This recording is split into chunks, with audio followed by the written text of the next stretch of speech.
She wondered if she was so powerless. She was from the greatest line of the Lombardy Empire. The greatest family had a name that goes hand in hand with the symbol of the world tree. It was a symbol of eternal prosperity, a family that had reached the top thanks to a rich history and impressive capital. The great house left its mark on culture wars and even art. However, the stupid heirs squandered all their wealth, and the house itself fell because of the wrong choice. A great and powerful family was destroyed in just 2 years. The lady knew that in this life everything would be different. She really wanted to try again and save her father. She was puzzled because her father left this world too early. Unfortunately, she lost her grandfather who recognized her. She lost the people she loved with all her heart and trusted. She lost the boy who was left in complete and endless loneliness. The young man looked intently at the lady and holding out his hand to her said that it was time for them to go. The young lady took the crown prince's hand with a radiant smile. A moment later, the huge doors swung open before them and the sun's rays illuminated them. The young lady was outraged and told the young men that they could not leave the family property in a gambling house. She was furious and screamed that this was not the first time the young man in turn did not listen to her and angrily hit her in the face. He angrily asked who she was to lecture him. The young man approached his friend and asked him to calm down a little. He looked at the girl with cold fury and she froze in place for a moment. He came closer to her and hit her in the face with fury. He asked angrily if she had really gotten a little of the family's remedy, and she immediately decided that they were all hers. The young Q froze for a moment. She was in great pain. He said with disdain that although they shared the same last name, she was not purebred and would never become part of their family. As he left, he said that she could simply continue to serve, but if she complained to her grandfather, she would not get off easy. Sometime later, the young lady stood all alone. The young man looked at her intently and extended his hand to her with a smile. Firenze slowly extended her hand to him and began to exit the carriage. The young man looked at her tenderly and kissed her hand with a playful smile. She shyly pulled away from him and screamed, calling his name. A moment later, she said that they had to go quickly because they couldn't keep people waiting for them.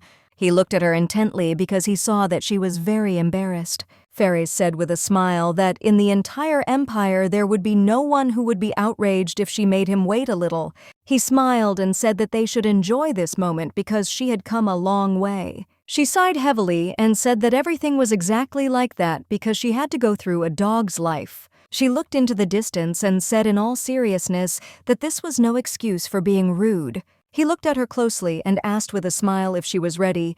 He smiled and said that it was time for them to go. She looked at him with a smile and said that everything was correct. A moment later, the young man announced that His Highness the Crown Prince and head of the Lombardy family Fientia had arrived at the banquet hall Lombardy. People stood at the gates of the estate. They said that the great family would not escape the punishment of betrayal. The young lady in turn was furious because she knew that the first prince was nothing special and could not become the crown prince. The Lombardi had a world tree on their coat of arms, a name synonymous with eternal prosperity, a family that brought the first emperor to the throne. They amassed enormous wealth through influence war art and culture, and they left their mark all over the world. The imperial family, feeling threatened by them, gave orders to limit the family's powers after Rulac Lombardi headed it. However, the Duke immediately invented the grant system, and without separating aristocrats and commoners, he cultivated excellent specialists.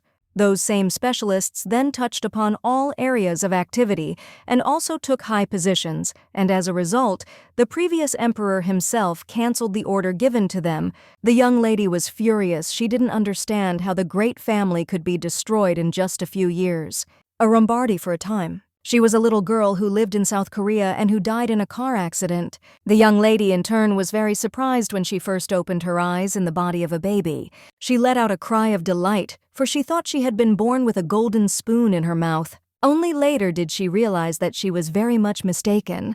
Her father, Gallagher Lombardi, was the third son of the previous head of the family. Her mother died in childbirth and was a commoner and was not recognized as an official bride.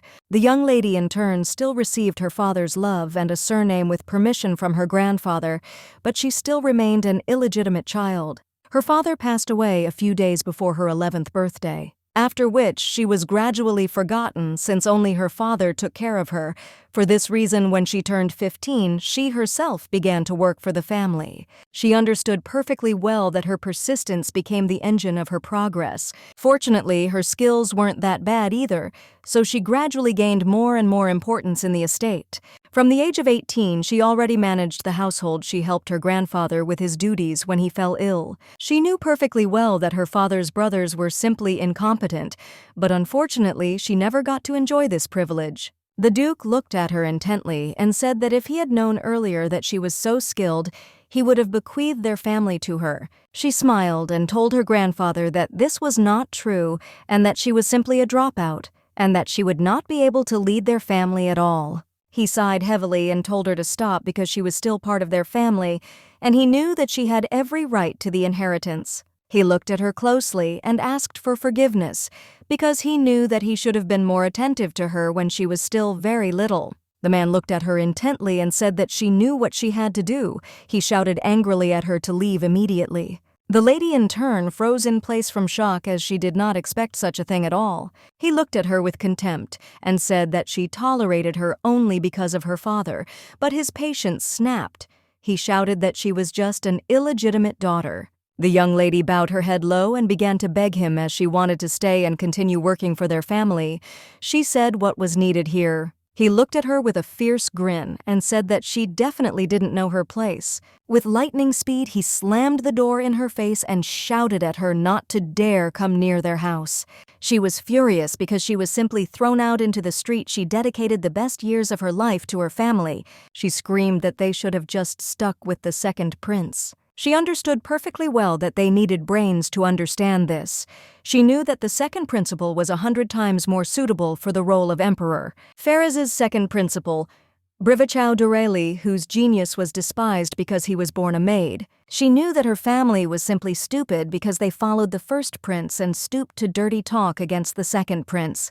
Sometime later, she left the tavern and wandered down a dark street. She sighed heavily, as unfortunately she almost fell, but managed to stay on her feet in time. The young lady was puzzled and very frightened. A moment later, she turned around, not realizing where she was. But at that very moment, she froze in surprise as she saw a carriage rushing towards her and a horse hanging on it. She knew that in her past life she died in an accident, and this time she was run over by a crew. Opening her eyes, the young lady froze for a moment as she saw the silhouette of her father. She called out to him in surprise. He looked at her in surprise and asked what happened to her. She was taken aback and quickly sat up. Gallagher flinched, as he did not expect this. She was confused and did not understand what was happening. She knew she had definitely been hit by a carriage, but she didn't understand why she had suddenly found herself in the library. The man looked at his daughter in surprise and called her. He looked at her intently and asked if she was okay. She froze for a moment with tears in her eyes. She didn't understand why everything was so alive. She didn't understand anything at all because at that moment there was only one thought in her head. She knew she had to get out of the library first. She looked at her father intently and asked if she could go into the room for a moment. He smiled and said that she could do it, and also asked if he should walk her home. While running away, she shouted that she could get there herself and also said that she would be back soon. He shouted at her not to run because she might fall. She glanced sideways at the library, knowing that this classification had been in use before she had changed everything. The young lady knew that there was a guest room somewhere nearby. She ran into the room with lightning speed and froze in surprise because she did not understand why she was so small. She didn't know how old she was now, but she knew that she had fallen and gotten the scar when she was 8 years old. She noticed that it was missing now. She sighed heavily as she realized that she was not yet 8 years old. She sighed heavily as she realized that she had experienced rebirth and rebirth. She looked out the window and noticed that the trees were in place. The tree seedlings had been sent by the first emperor in honor of the completion of the estate. She sighed heavily because she understood that if her father had not died so early, everything could have been different. She thought for a moment as she remembered when her father passed away. She remembered that the cure for his illness was invented a few years later. She sighed heavily and wondered if she could save her father. A moment later, she burst into tears as she realized she could do it. She knew it sounded like something impossible, but she went back in time and all the necessary knowledge remained in her head. She sighed heavily as she knew that she would be able to protect her father and her family.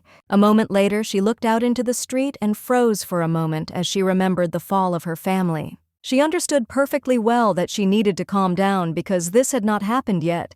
She knew that she needed to prevent Viedza from becoming the head of the clan. Viedza's wife Seraglio and the mother of the first Prince Empress Labini. The Angenas are cousins, so Viedza supported the prince.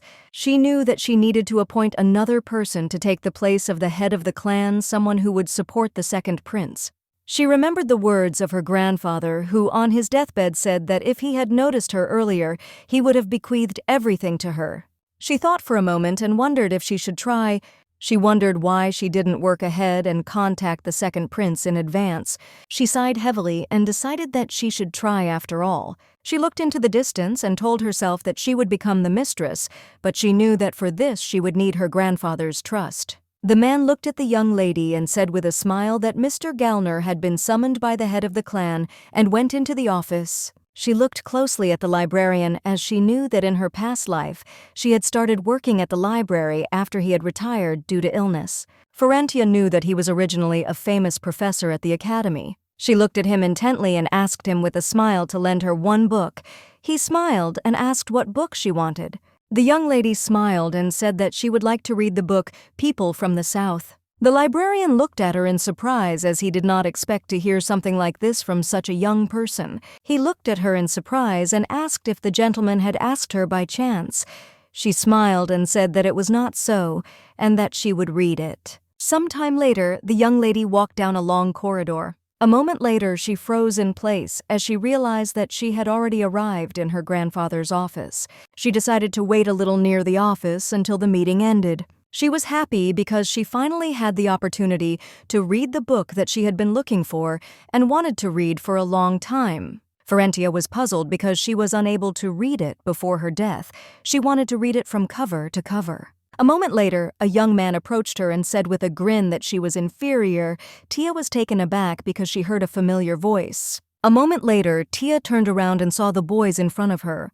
The young lady, in turn, froze in place from shock as she did not expect to see them. She was surprised and didn't understand what they were doing here. The eldest grandson of Rombardi was a terrible libertine. Velisac had new passions every time, and Astalio squandered the family's money in gambling. Tia knew they were just mean young people, but now she saw that they were very small. The young lady in turn could not restrain herself and burst into wild laughter. Looking at the young people, they looked at her in surprise and wondered if she had really gone mad. She realized that she had lost control and laughed. Tia knew that she had made a mistake and they could get angry. The young man looked at her with fury and asked who she was laughing at, calling her a dirty inferiority. Tia froze with rage. They looked at her intently and said mockingly that she seemed a little angry while insulting her. The young man looked at her mockingly and asked if she was going to cry and wet herself again. Tia looked at them and asked how old she was now. He looked at her in surprise. She asked again how old she was now. Tia asked mockingly, did he really not even know that? Velisac shouted angrily that he knew perfectly well that she was 7 years old. A moment later, the young lady was taken aback as she now realized how old she really was. She looked at him intently and said that it was all true. Tia looked at them and shouted that Velisac was 10 years old and Astalio was 8. She said that they were very big, but still behaved uncultured. Tia said that they should not make fun of their cousin. The young man looked at her mockingly. He rushed towards his cousin with lightning speed as he was very angry. Velisac looked at her with fury and shouted that she had truly gone mad, and with the speed of lightning he raised his hand to hit her. The young lady, in turn, looked at him intently. She did not move from her place preparing to take the blow. The young man was furious. He did not understand how someone like her dared to stare at him. He looked at her mockingly and asked how an inferior mixture could lecture him. He grabbed the girl by the hair and said mockingly that it seemed like she had somehow decided that she was their equal, since they shared the same last name. He shouted that she was a commoner and inferior. He insulted her for some time.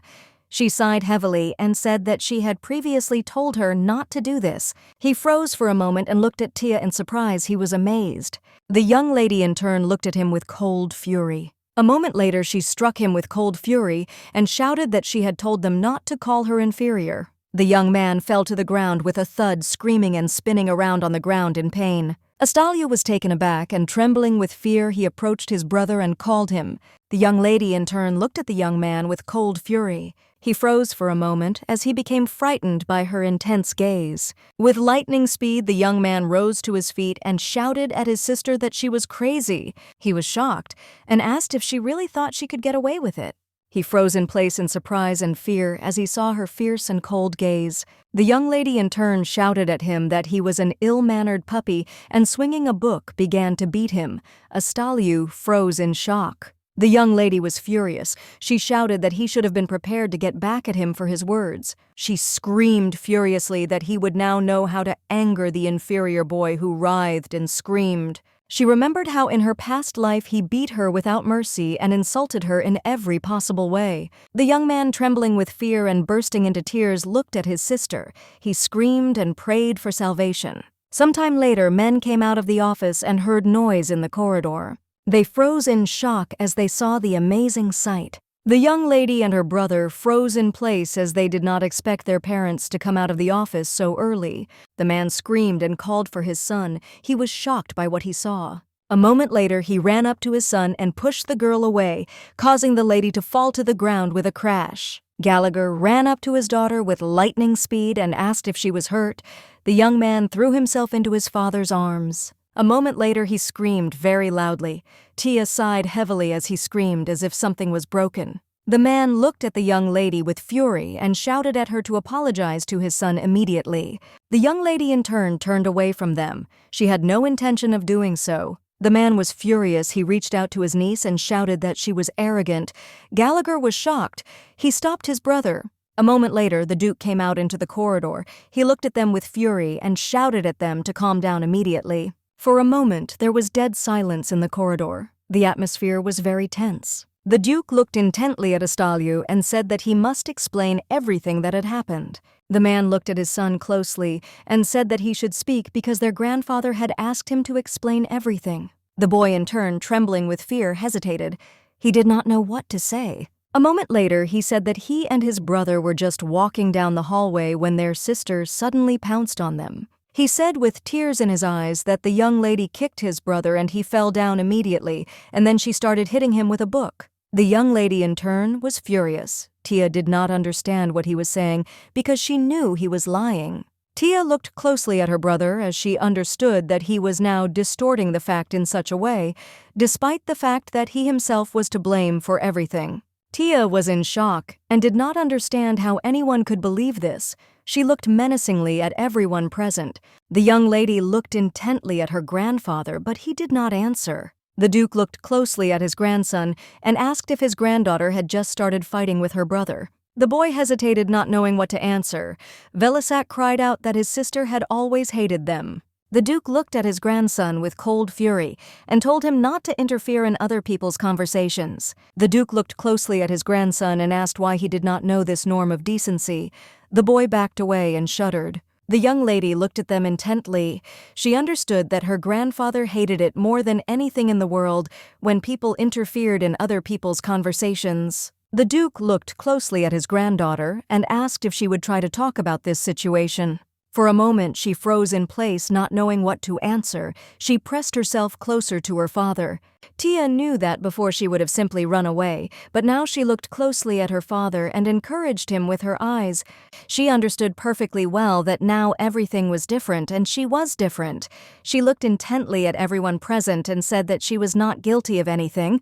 The man shouted at her in anger because she had brought his son to a critical condition. He did not understand how she dared to say now that she was not to blame for this situation.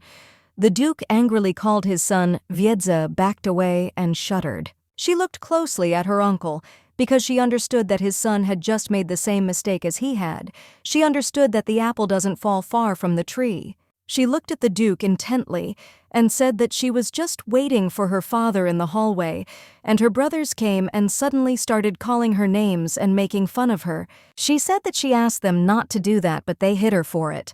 The Duke looked at her intently and asked who hit her. Tia looked at everyone present and said that the first Vedasak hit her, the young man shuddered with fear. She looked at them and said that he called her a lowly creature and he also told her to get out to the common people's slums.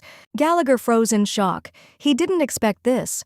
She understood perfectly well that her father was going through a very hard time right now, but she knew that he had to endure it. The young lady knew perfectly well that now she simply had to reveal how she had been treated.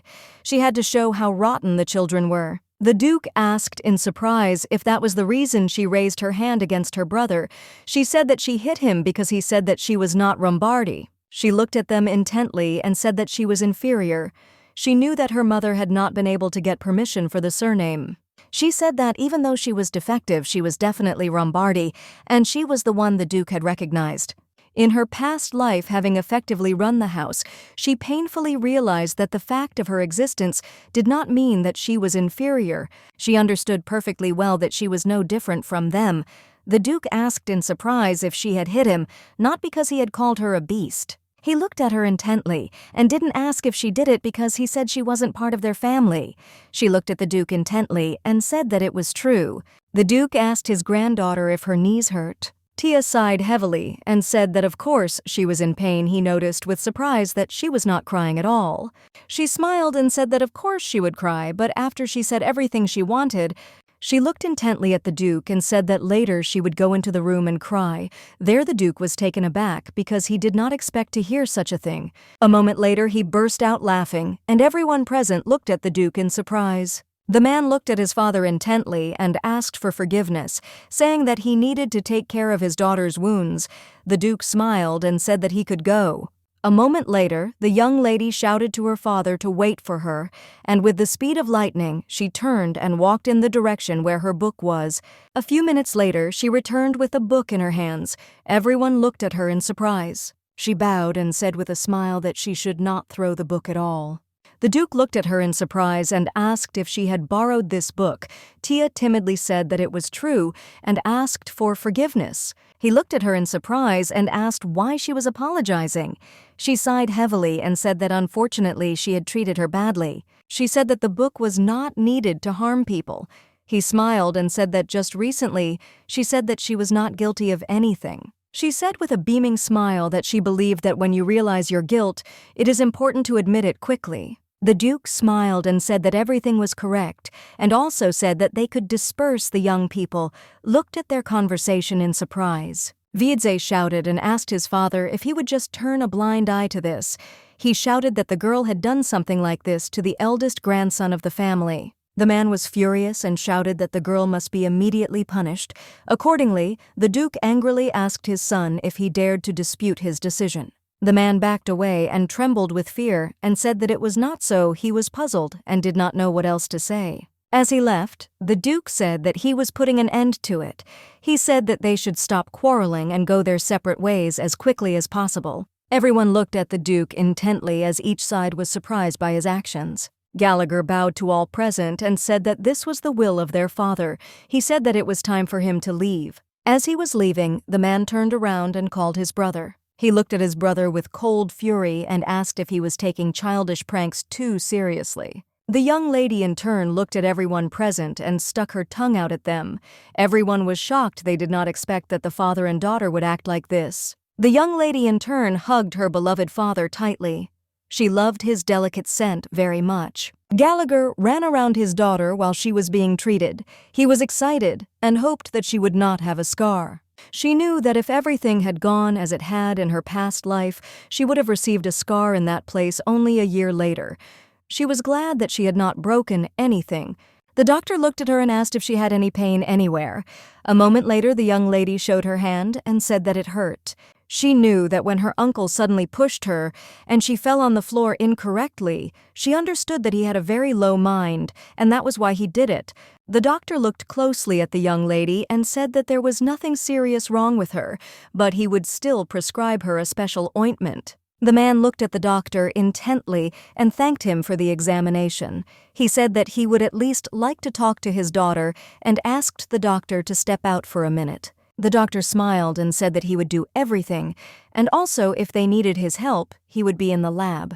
The young lady in turn looked intently after the doctor. Gallagher looked closely at his daughter and called her. He was a little upset and, looking at his daughter, asked why she didn't immediately tell her father that the boys were tormenting her. Tia looked closely at her father as she saw his worried gaze. The young lady looked intently into his eyes. They were the same color as hers. She looked at him intently and said that the boys said they would beat her more often if she told. Gallagher jumped up from his seat. He was furious. She looked closely at her father and said with a smile that there was nothing to worry about, because today she had given away her dacha and no one would say anything about her anymore. She looked at her father intently and said with a smile that she had endured until now, but would not do it anymore. She smiled and said that she would hit them back, and if they didn't understand, she would run and cry to the adults. She smiled and told her father that he didn't need to worry at all because she was fine. He sighed heavily and hugged his daughter with a gentle smile.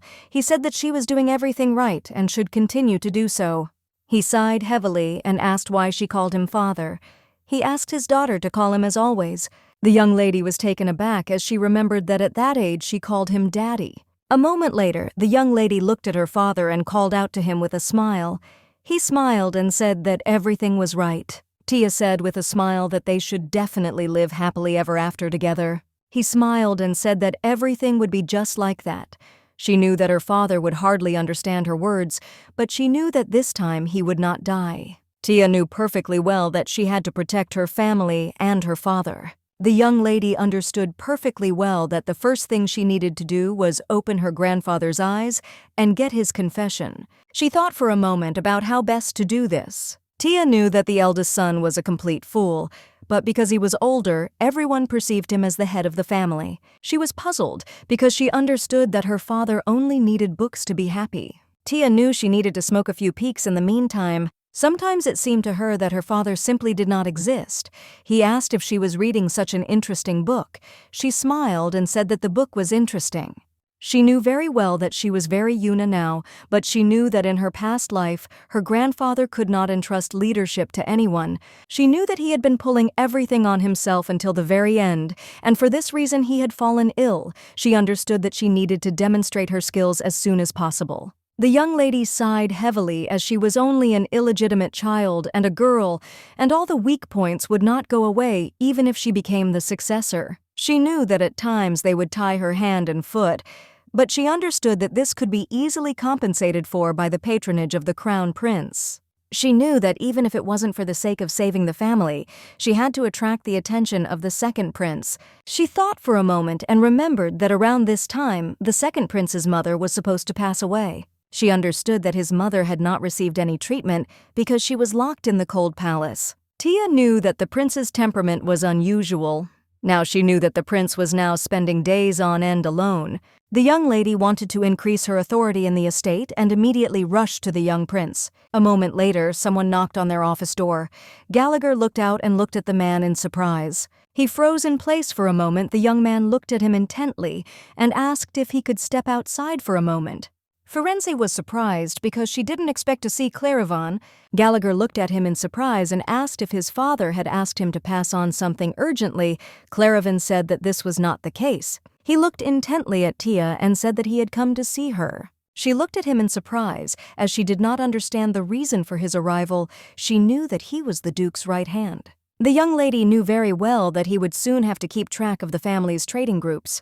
The Duke asked his assistant what he thought about the book his granddaughter had taken, and the young man said he thought there had been some kind of misunderstanding. The Duke asked his assistant in surprise what had caused his doubts, and he said that this book was a specialized manual for precise research. He said that this book was not intended for the young lady because she was still little, and it seemed that she just liked the cover. The Duke thought for a moment and said that with an ordinary child, everything could have been like that. The young man looked at the Duke in surprise and asked if the young lady was not an ordinary child. The Duke looked closely at the assistant and said that from now on, the young lady would be educated like other children. Claravan looked at the Duke intently and said that the young lady was still very young, and at that age it was difficult for children even to sit still for long. The Duke smiled and said that this is exactly how it is with ordinary children. He looked at the Duke in surprise and asked if he was hinting at something. The Duke thought for a moment and said that the young lady's mother was a nomad. He said she was incredibly beautiful, but that was the only thing that stood out about her. He looked at the assistant intently and said that her daughter could properly inherit the blood of his son. He looked at the young lady intently, for she seemed to him to be just a child without any potential. He looked at her intently and introduced himself with a smile. He said that he was the instructor of the young gentleman. He looked closely at the young lady, knowing that his master had most likely simply made a mistake.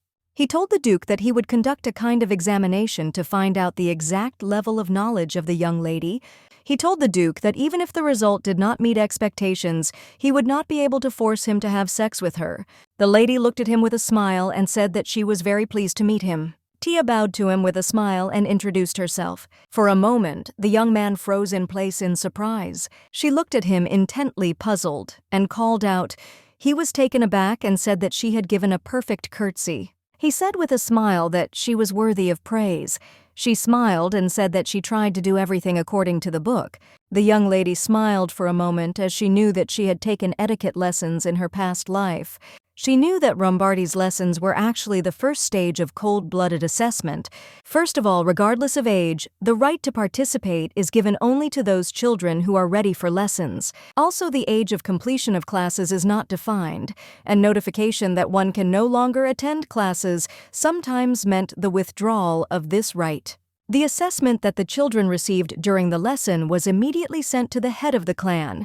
The head of the clan carefully monitors everything that the children say and do. He looked at her intently and said that he would like to ask her a couple of questions. He smiled and said that she should answer calmly. The young lady agreed with a smile. He looked closely at the book that was in the young lady's hands. She thought for a moment because she realized that her grandfather had noticed the book. She knew that this was her chance. She smiled and said that she had been reading it since yesterday. He smiled and asked what the book was about. Tia said with a smile that she had not read much yet, but told him the contents of a few pages. He looked at her intently as he was surprised and asked who wrote the book. A moment later, the young lady said with a smile that the cover said, Rofili. She looked at him intently because she knew it was written all over his face, because he thought she was carrying the book around like a toy. She smiled and asked if he wanted to read the book. He said that he had already read this book. He understood that the young lady was not lying to him. He started talking about the author of the book, but the young lady said that he was mistaken since the author was not a man but a woman. The young man froze in surprise. She showed him the book with a smile and said that this scientist woman wrote it. The man looked at her in surprise and asked to borrow the book for a while. She looked at him with a smile and said that it seemed like he had read the book superficially. Claravan looked at her closely, a smile on his face as he realized that he had fallen victim to prejudice. He said with a smile that he had no more questions and that she could attend classes starting next Saturday. He smiled and said that it would be difficult for her to attend classes at first. She smiled and said that you are learning a lot of new things and it will be very interesting. Gallagher in turn beamed with happiness as he was very happy for his daughter. With lightning speed, he hugged his daughter tightly and told her that she was simply brilliant. He knew that the position of being responsible for training did not hold much promise. He already wanted to quit this position, but for a moment he thought that he should stay a little longer. He knew that it would be a pleasure for him to teach such a child. Sometime later, the young lady was reading a book with her father. Gallagher looked at his daughter with a smile and asked if she would like to go on a picnic with him. He smiled and said he had brought lots of her favorite cakes and cookies, and they could read a book together in the sun.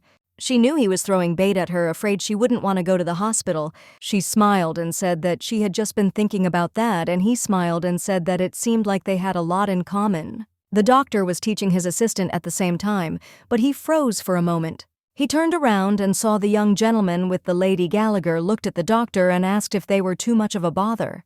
The doctor smiled and said that this was not so because he had a lot of free time and he was now giving advice to his student. Estira bowed and introduced herself, and the young lady in turn rushed towards the girl with lightning speed. Tia looked at her father closely and said that she would like to be treated by Estira. Everyone present was surprised and said that the doctor was on the other side, but the young lady was persistent. The doctor looked at them with a smile and said that it seemed that his assistant had captured the lady's heart. He smiled and said that his assistant was very capable so she could treat the lady Tia bent over because she was happy. Astera slowly began to examine the young lady. Tia looked at her closely as she noticed that the girl was very nervous.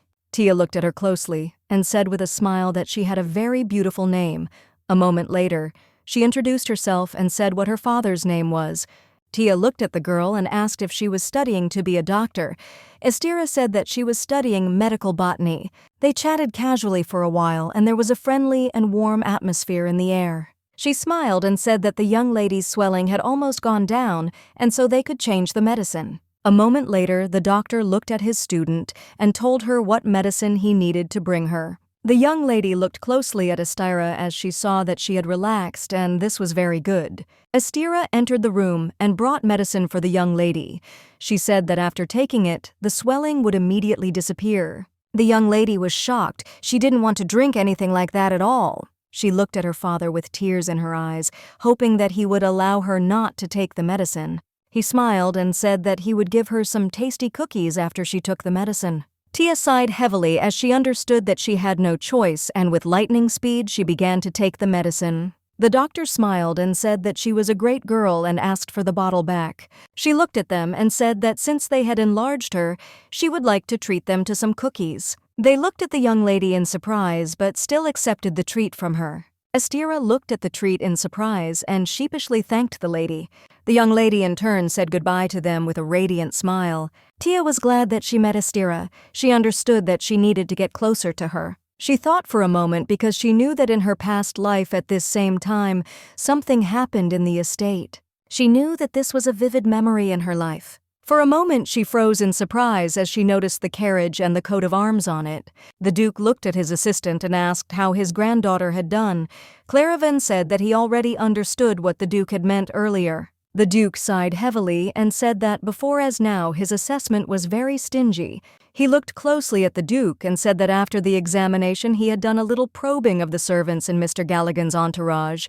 He sighed heavily and said that unfortunately no one noticed the lady's genius. He said that the young master was also a little surprised. The Duke thought for a moment. He looked at the Duke and said that it was assumed that the lady could have been hiding her abilities all this time. The Duke thought about his assistant's words. He sighed heavily and said that it was now clear to everyone that his son lacked influence and ability. He wondered if the situation was so bad that a little girl had to hide her skills. The Duke sighed heavily and said that they could watch first. The Duke told his assistant to tell him everything about the young lady right away. Viedzi knocked on their office door. He looked at the closed door with a grin and said that people from the trading group had arrived. Claravan looked at them closely and asked if they were really going to sell textiles in the capital, the turnover of which is carried out only in the eastern region. He asked if his current trading group couldn't fully take over such trading activities, so he asked them to arrange transportation. The man smiled and said that it was correct. He sighed heavily and said that it looked like they were going to borrow the payment for the textiles from Rombardi's bank. The man smiled and said that that was exactly it, and he would like to ask them for a reserve amount. The young man sighed heavily. Viedzi looked at his father closely and asked with a smile if he wanted to know anything else. He told his father that it was a great fortune. The man smiled and told everyone present not to worry about repaying the debt because he was the head of the trading group, and he swears on the name of his family that he would not betray their trust. Claravan was furious. He knew that this man was from the Empress's family, but he understood that they too must have a limit to their impudence. He understood that no one would dare to shake money out of a debtor when he was from the imperial family. He understood perfectly well that they would be responsible for the money and troubles, and the guild would only reap the benefits. He was a little puzzled because he understood that if the enterprise failed, his family would also bear the consequences. He understood that the owner could not accept such a terrible offer. The Duke looked at his son closely and said that he was entrusting this matter to him. He smiled and said that his son should make every effort and succeed. Claravan was shocked. He did not expect such a thing from his master. The young man looked at his father with a smile and said that he could trust him completely. He looked at the man with a smile and said that they could go into another room and discuss all the details. Claravan looked after them intently and asked for a minute of attention. He looked at them excitedly and said that they should first look at the goods and then discuss everything. He said that it was impossible to agree on anything without really knowing the product they would have to work with. Vita looked at the man intently and told him to ignore their worker. He looked at his father's assistant with fury and shouted that he did not understand how that simple assistant dared to interfere in his affairs. Viedzi understood perfectly well that he did not care how much money the business would bring in. He knew that money always goes hand in hand with power, and this debt would become his gold mine. After all, he always wanted to be on the same level as the imperial family. The Duke looked at everyone present and said that checking the goods was a perfectly feasible request. He looked hard at the head of the trading group and asked what he would say to that. The young man became nervous and called his father. The man looked at the Duke intently and said that they would do everything he said, that he had just prepared several copies and left some textiles in the capital's warehouse. He said that he would bring them another day. Viedzi was taken aback and, looking at the man, asked for forgiveness because he felt a little uncomfortable about all this. Croyton said that everything was fine because this was the master's wish, and he was quite capable of fulfilling his will. Claravan, in turn, was furious. He did not understand how much longer the young gentleman would lick the boots of the man who had been invited to borrow all their money and resources. He looked closely at his father and said with a smile that they were already leaving. Claravan sighed heavily. He did not understand where his master got such a son from. He looked at the Duke in bewilderment and said that this situation was very scrupulous and the deal would be unprofitable. The Duke looked closely at his assistant and asked what he would do if this proposal came from Shananeg. He looked at the Duke in surprise and said that she would never suggest such a thing because it was a very stupid proposal. The Duke thought for a moment and said that it was all true, but they needed to think carefully about whether the game was really not worth the candle. He sighed heavily and said that he had one child who was always overdoing it, another who didn't care about anything, and the third one was too weak-willed to do anything. He sighed heavily and said that of all his children, his daughter was the best candidate. The Duke said that he unfortunately did not trust her husband. Looking at his assistant, he said that his daughter was doing well in everything, so he only looked after her.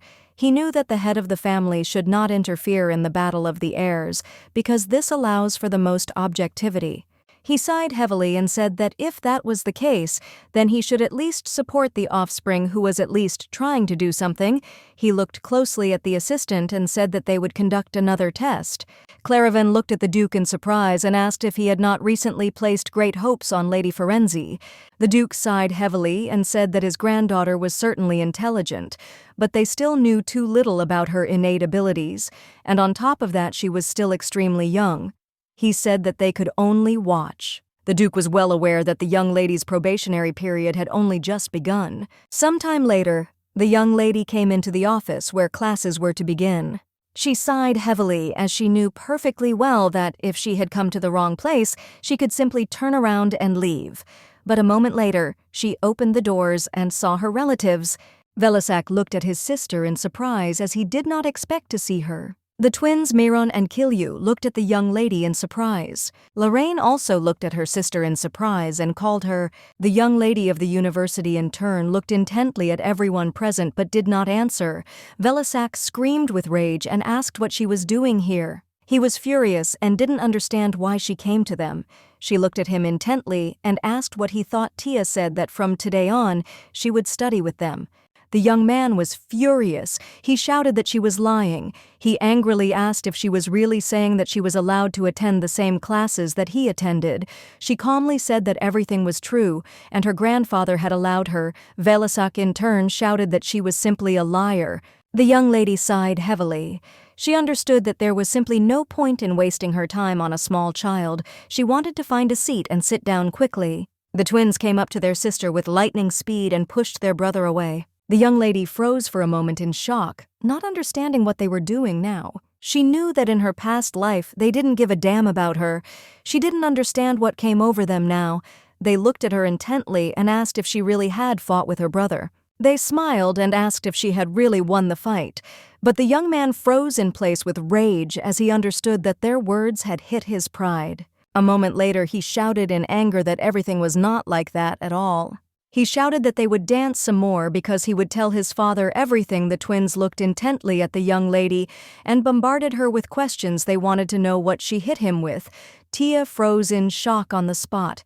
She did not understand what was happening at all. A moment later, the teacher entered their office, looked closely at everyone present, and said that it seemed that everything was in place. He looked at them with a smile and said that they could sit down now since they were about to start the lesson. Tia, in turn, was very glad that the lesson began without any problems, but she was still surprised and did not understand why the twins were attached to her sides. Tia remembered very well that the twins in her past life were not only not interested in her, they never even paid attention to her, even when she was beaten.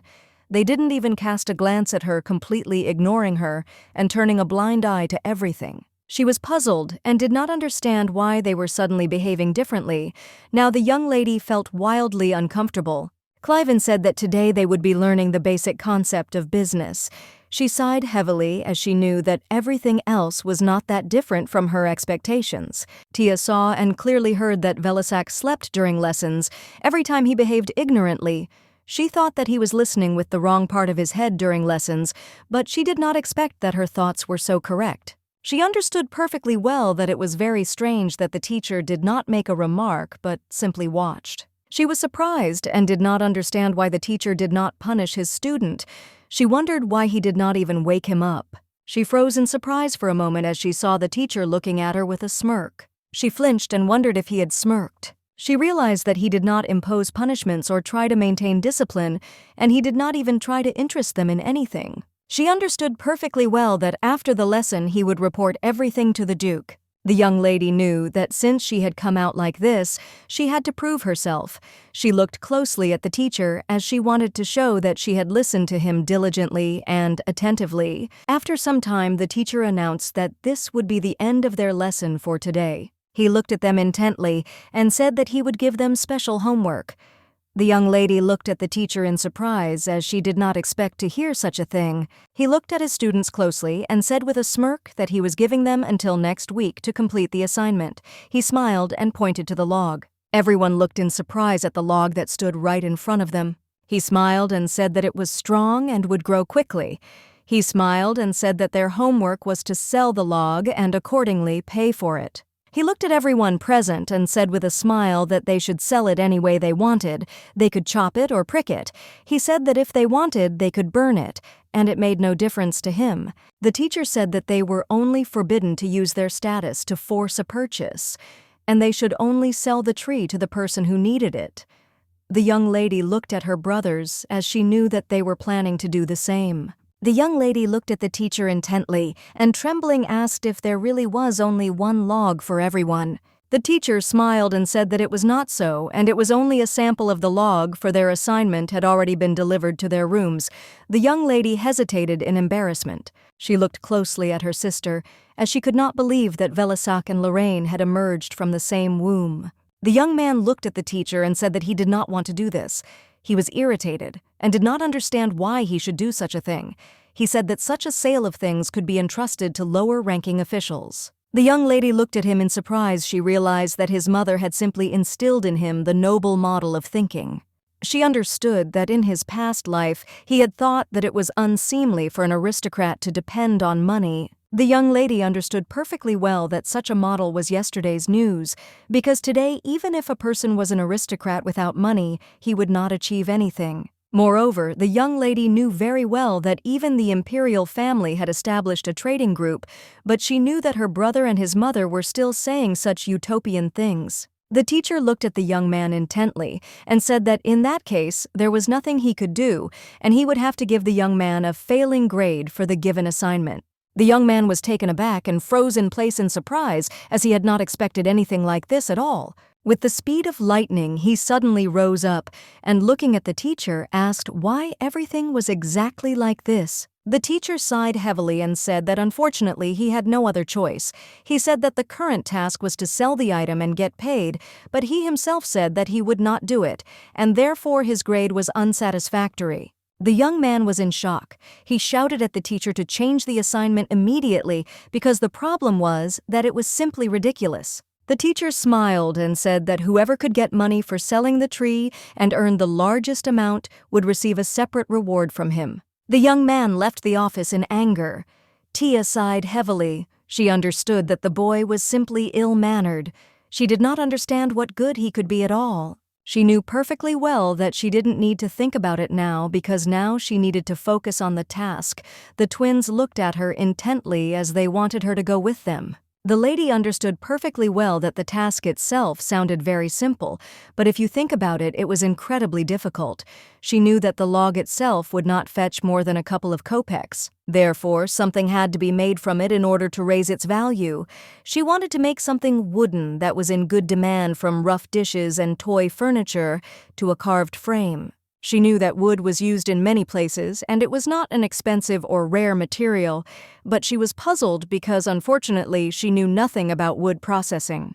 She knew that if all went wrong, the cost price of the goods would be higher, its selling prices, and thus not only would she not make money, but she would suffer losses. She wondered what she should do and how she should act. A moment later, a surprising thought came to her mind.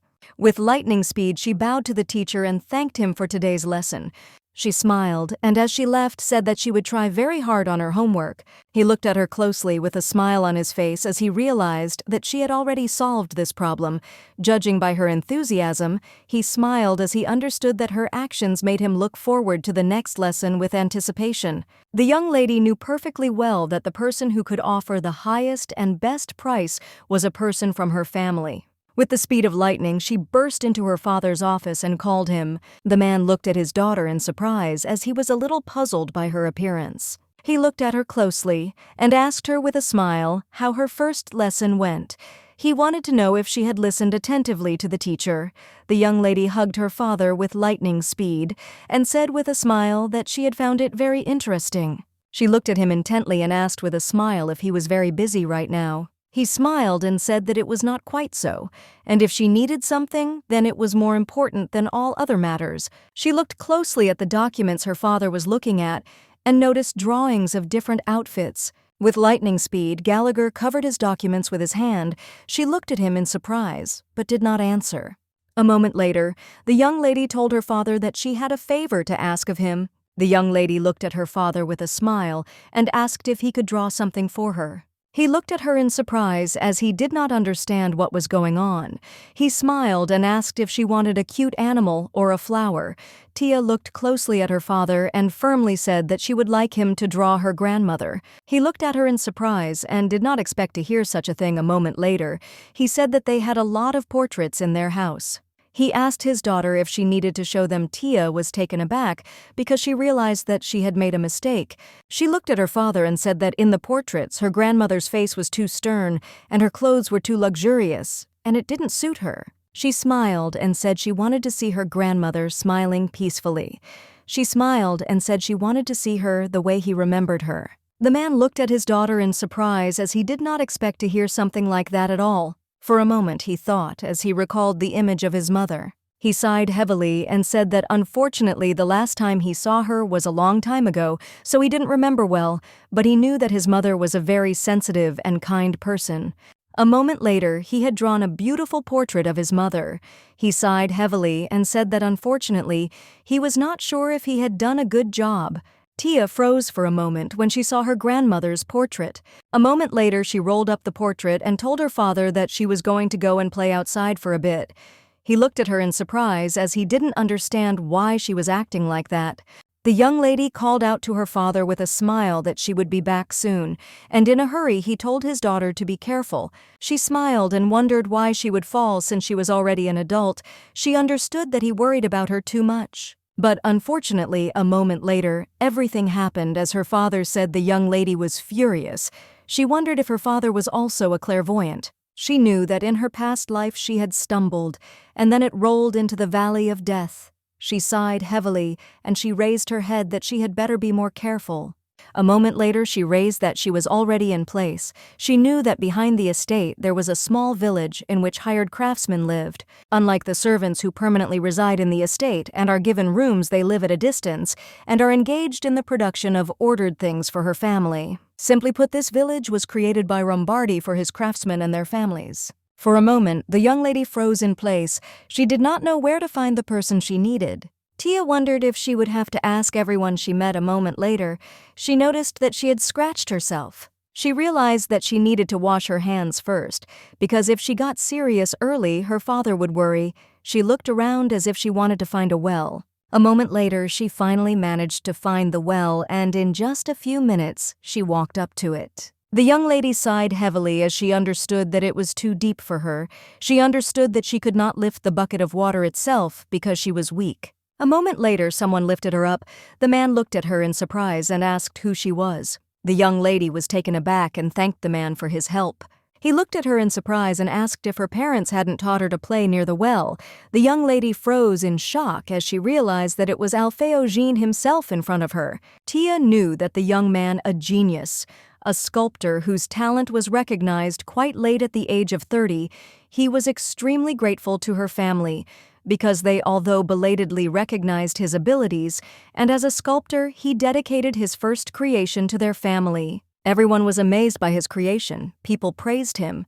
The young man used the mastery of dozens of trees. He created a masterpiece of masterpieces, the embodiment of the coat of arms of the world tree, the symbol of the Lombardi family. With such a work, he instantly became famous throughout the empire. The young lady was amazed because she was able to find him with ease. He looked at her intently and said with a smile that she should not be naughty again and should play something safer. Tia looked at him intently and thanked him with a smile. Alfeo looked at her in surprise and said that he was seeing her for the first time. She smiled, and a moment later she introduced herself. He looked at her intently, as he did not know a girl with that name. He looked closely at her hair and clear skin. He also noticed that she was dressed elegantly and expensively from head to toe. A moment later, he was taken aback as he realized who was in front of him. She smiled and asked for forgiveness for having caused him trouble with the speed of lightning. He bowed and, asking for forgiveness, said that he had made a mistake. She smiled and said that he didn't need to apologize at all because it really was her mistake. Tia looked closely at the young man and asked if his name was Alfeo. He looked at her in surprise and shuddered, saying that it was exactly like that, but he did not understand how she knew. She smiled and said that someone had told her this information. Tia asked with a smile if he really made good sculptures. The young man looked at her with confusion and said that he only carved children's toys out of wood and sold them. He was taken aback and said that unfortunately he was not that good at it. She smiled and said that since he was paying for his creation, it meant he was already a master. She smiled and said that his creation was well worth the money. Tia looked at him intently and said with a smile that she had a favor to ask of him. The young lady, with a playful smile, asked if he could make a bust from the painting. He looked at her in surprise as he did not expect to hear something like that. He hesitated and began to speak, looking at the young lady, who in turn hoped that he would agree. Moments later, he said that unfortunately it was still difficult for him to make people's faces out of wood. The young lady was taken aback as she had not expected to hear anything like that from the master. He sighed heavily and said that of course he had made a bust of his family members before. She sighed heavily as she was glad to hear that. He hesitated and began to speak. The young lady was a little puzzled. The young man said sheepishly that he needed a lot of time for this. She sighed heavily because she knew that the teacher had given them a little more than a week, and if the master did not finish it within that time, she would have to come up with something else. He said that from tomorrow he had a day off, so he should finish it in 4 days. The young lady in turn simply wondered if he could somehow read her thoughts. Tia smiled and told him that she would be very happy if he just finished. Tia knew that she needed to quickly give him the job and leave before he said anything else. With lightning speed, Tia handed him the drawing and said with a smile that she was really counting on it, as she wanted to give him a gift. The young lady looked at the young man intently and said that she would certainly pay him very well for his efforts. He looked at her in surprise and asked what she was talking about. He shouted that he didn't need any payment at all and everything was fine. She smiled and said that he was working very hard to hone his skills and any work should be paid for. Tia said with a smile that she was a Lombardi and she proudly followed the principles of a fair deal, so he should accept her payment. She looked at him intently and said that it was his right. The young master looked at his mistress intently and said that he would certainly do his best. She smiled and said that was very good. She said that she had prepared the right log for him to use. The young lady asked if he could take it. She sighed heavily and said that the log was too heavy and she could not carry it herself. The twins burst into their sister's room with a smile. With lightning speed, they rushed to her. Hugging their sister, they asked her to play with them. Marin smiled and said that they could play hide-and-seek or tag, and he also asked what she liked. She sighed heavily and said that she was busy. The twins were outraged. They shouted that she was not at all busy because every day he read books only to her. They said that she was bad young lady. In turn, she was furious. She looked at them intently and said that if they continued to behave like this, she would never play with them. The twins were shocked, and they did not expect to hear such a thing from her at all. She looked at them closely and said with a smile that it would be a promise. Tia said that she was really busy now, but later when she became more free, she would definitely like them. They beamed happily and asked if she really promised this. She smiled and said it was true, and also asked if they would like to make the promise official. A moment later, they said goodbye to their sister with joyful smiles. She sighed heavily as she understood that they would still return tomorrow. She knew they were always pestering her, and the twins rushed to their sister's side like lightning when they saw her on the street. They moved to sit next to her at every meal. They pounced on her with requests to play anytime and anywhere. She was a little puzzled as she did not understand why they behaved so strangely and why they came to her so often. She knew that in her past life she had been indifferent to them, and after their parents divorced, they stayed with their father, and after they restored the Schultz castle, they behaved as if they had nothing to do with Lombardi. The young lady wondered for a moment why her aunt had divorced her husband. She knew that he loved her aunt very much and even abandoned his castle for her. A moment later, her father burst into the room and called his daughter with a joyful smile. He smiled and said that she should look at the book he had finished, and she with her lightning speed adapted to the circumstances. She smiled and asked what he had already written that she found interesting.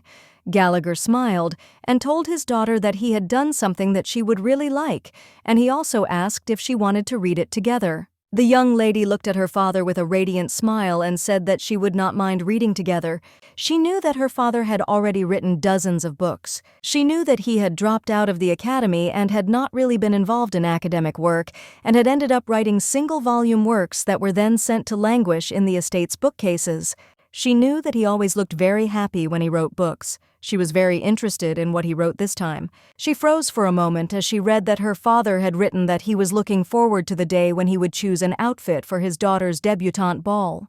He smiled and said that he wanted to finish the book by the time she started wearing adult clothes. He sighed heavily and said that unfortunately the book did not shine with depth of text, but with its help she would be able to find out what styles were popular in the empire from generation to generation. He smiled and said that fashion tended to come back. He looked closely at his daughter and said with a smile that usually mothers choose the outfits for the debutante ball, but he in turn did everything in the best possible way. He looked at her closely and said with a smile that she didn't need to worry about it at all. Tia froze in place, and surprised tears suddenly came over her. She knew that then she was never able to get to the debutante ball. After her father's death, she ceased to exist for everyone, and no one even thought of sending her an invitation, and she herself was completely concentrated on her duties, and there was no concern about her debut in high society. By the time she had managed to achieve any sort of position in the house, the places that connected her with her father had long since been rebuilt, and she no longer had a single book of his left in her hands. Tia thought for a moment, since there was a possibility that you were asking for life. He wrote her the same book, dreaming of the day when he would personally choose her outfit. She looked intently at her father and called out to him. The young lady hugged her father with a smile and said that he was obliged to pick out a dress for her later. Gallagher looked at her in surprise. He smiled and said that of course they would choose the outfit together. He said that they would sit down together, open the book wide, and look through everything and choose together. The young lady said with tears in her eyes that they would definitely do it. She very much wanted him to see her debutante ball this time. She wanted to take his hand in the outfit he had chosen and enter the ballroom. A moment later, she pulled away from her father as she heard someone arrive. He looked at her in surprise as he did not understand her change. She looked at her father intently and said that they should go for a walk in the garden. Right now, he looked at her in surprise as he did not understand why she was behaving like this. The young lady pulled her father's hand with lightning speed. He was surprised that she wanted to go for a walk so suddenly. She smiled and said that he should quickly follow her because the sun was shining very brightly. He shouted for her to go slower because she might fall. The young lady knew that it was time to prepare a reliable support for her father. Claravan looked closely at the material that was brought to him and asked what raw material the fabric was made of. The man was taken aback, not knowing what to answer, but a moment later he said that they made cloth from the long stems of the croya. He thought about this product for a moment. Viedze said with a smile that this raw material was traditionally used in the eastern regions of the empire, and the head of the trading group personally investigated everything about it. Viedze looked at the young man with a grin and asked why he was pretending to be an expert in everything when he actually knew nothing. Crichton smiled and said that his ignorance was natural. He smiled and said that although these were traditional raw materials, they were only used in the eastern regions and few people knew about this material, but still people loved new products, and the forecasts for this enterprise were very positive. The Duke listened attentively to everything. The Duke sighed heavily. He understood that in front of him now was a stupid trading group and things unsuitable for trade. He understood that this enterprise was aimed only at bribing the Empress and the approach, but the Empress had enough of it. He saw that his son was trembling with anticipation because he sincerely believed that regardless of the degree of success, it would help him get closer to the Empress, but in case of failure he would not only suffer losses but also incur her wrath. The young lady jumped into the cart with lightning speed. She smiled and said that it looked like there was a lot of cloth in the cart. The Duke looked at his granddaughter in surprise as he did not expect to see her at all. She smiled and greeted her grandfather. Viedze looked at the young lady with disdain and said that the adults were working now, so she needed to go and play somewhere else. Tia ran up to the Duke with lightning speed and threw herself into his arms with a smile. The Duke smiled and asked if she had heard his voice and come to him. Tia smiled and said that it was true because she was walking with her dad and suddenly heard a voice. Viedze was shaking with rage on the spot.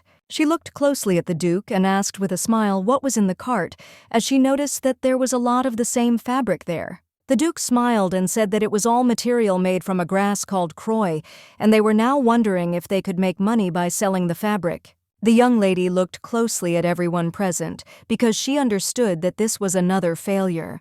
She knew perfectly well that they didn't even know anything about the features and advantages of the fabric, and in the end, they would be forced to give up everything. Tia knew that her family had to make up for the losses incurred in their past life for a long time, and for some time they were ridiculed by the merchants. She smiled and reached for the fabric as she wanted to touch it.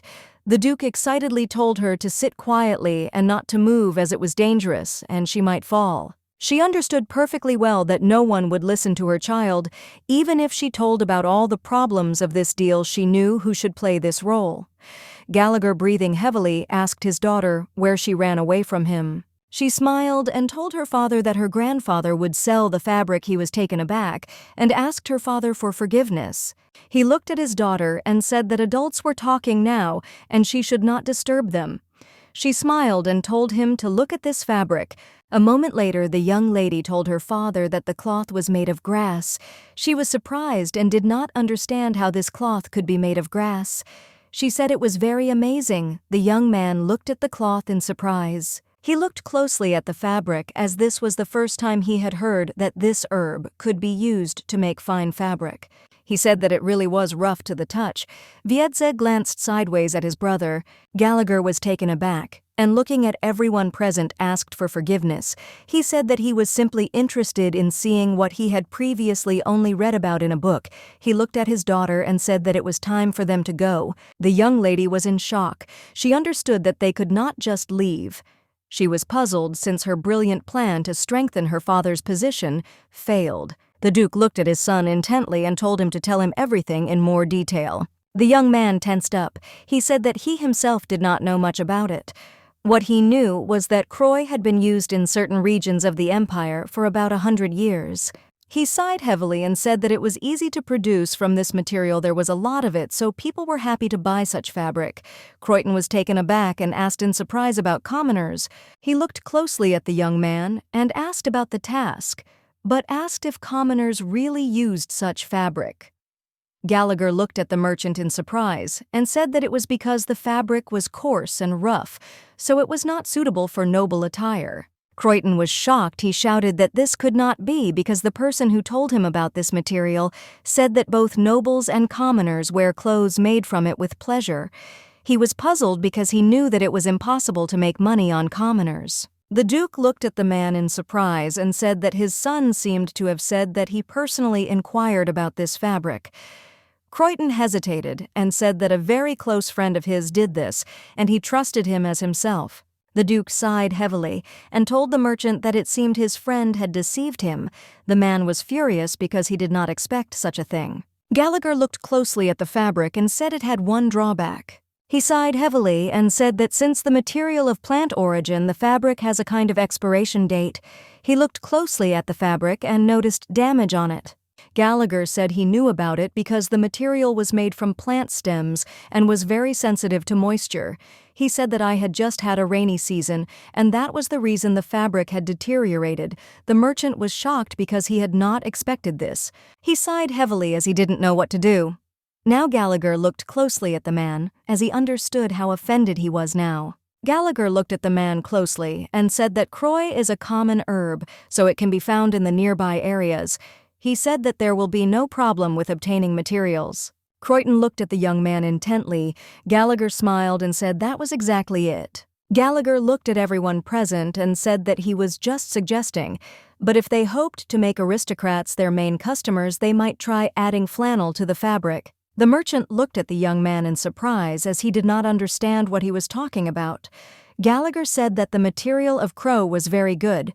It was light and breathable, and this was a very big plus. He smiled and said that if this material was diluted with flannel, the cost of the product could be significantly reduced, and by spending a little extra money on it, one could save a lot in the future on the main material.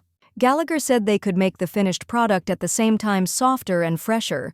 Claravan looked at them with a hard look and said that it took skilled craftsmen to work with flannel. He thought for a moment and said that they would have to find a weaver with the right skills. He looked at everyone present and said that they did have weavers' guilds, and there were plenty of craftsmen there, but when adding new fabric, they would need to revise the division of profits based on the amount of each party's contribution to production.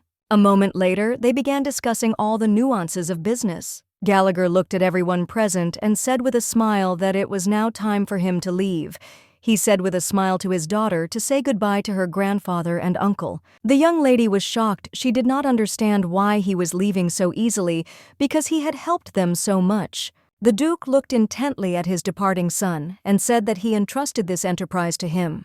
Wiedze was shocked as he did not expect such a thing from his father. He screamed and called the Duke. The Duke looked at everyone present and said that he thought the head of the trading group needed someone knowledgeable in this area.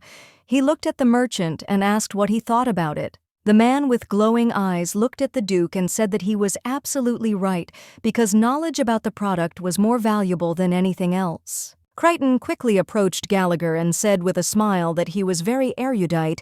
He said that if he could help them, then they would no longer be afraid of anything. Gallagher hesitated for a moment since he had never worked in such a field before. The young lady looked at her father closely and asked with a smile if he would really help his uncle. She knew perfectly well that she couldn't just pass up such a chance. She smiled and said that her dad was the best. Gallagher in turn froze for a moment in place from embarrassment. He was overcome by her beautiful smile. Claravan looked at all of us present and said that in that case they could sign the contract after they rewrote it. Wiedze in turn was in anger and fury. With the speed of lightning he left their company. The young lady in turn understood perfectly well that her father's knowledge would help neutralize the defect in the fabric. She knew that her uncle would not interfere with the matter. She understood that everyone needed her uncle only because of his position as the eldest son, while Laurel's and Gallagher seemed to not exist for them, which is why Viedzi still attended all the receptions at the imperial palace on behalf of the family. She knew that he was the heir of the family, always chosen in a fair competition. She understood that if this enterprise became very successful, the invitation from the imperial family next time would come in her father's name. There was someone in the imperial palace whom she really needed to meet as soon as possible. She really wanted to see the second prince. She knew that he should be there. Tia looked closely at the master and said with a smile that it seemed like he was finished. She said that he really tried hard. He smiled and said that it was just a trifle because the task was from her. She smiled and asked if she could look at the finished work with one eye. He smiled and said that she could do whatever she wanted.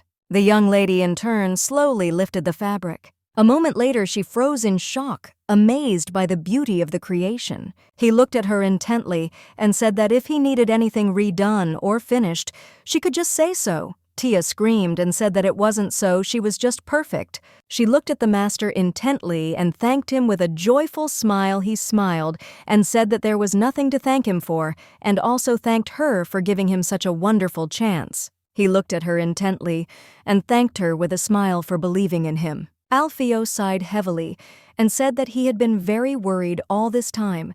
He said that their family business carpentry, and he constantly thought whether he was doing the right thing by spending time on sculpture. He smiled and said that while working on her order, he realized that he really loved it. He said that he is currently replacing his father and working as a carpenter, but when he has a free minute, he spends it on sculpture. He smiled and said that maybe someday in the future he could really call himself a sculptor. The young man looked at the lady with a happy smile and thanked her. Alfeo said that the words about the value of his sculpture gave him strength. The young lady gave the sculpture his reward. He looked at her in surprise and said that she was giving him too much money. Although he worked as a carpenter in the sweat of his brow on weekends, he did not rest but carved sculptures. He silently went his way. He could shine brightly at the end of a difficult road. The emperor personally granted him a surname. For this reason, he was reborn as Alfeo Jean.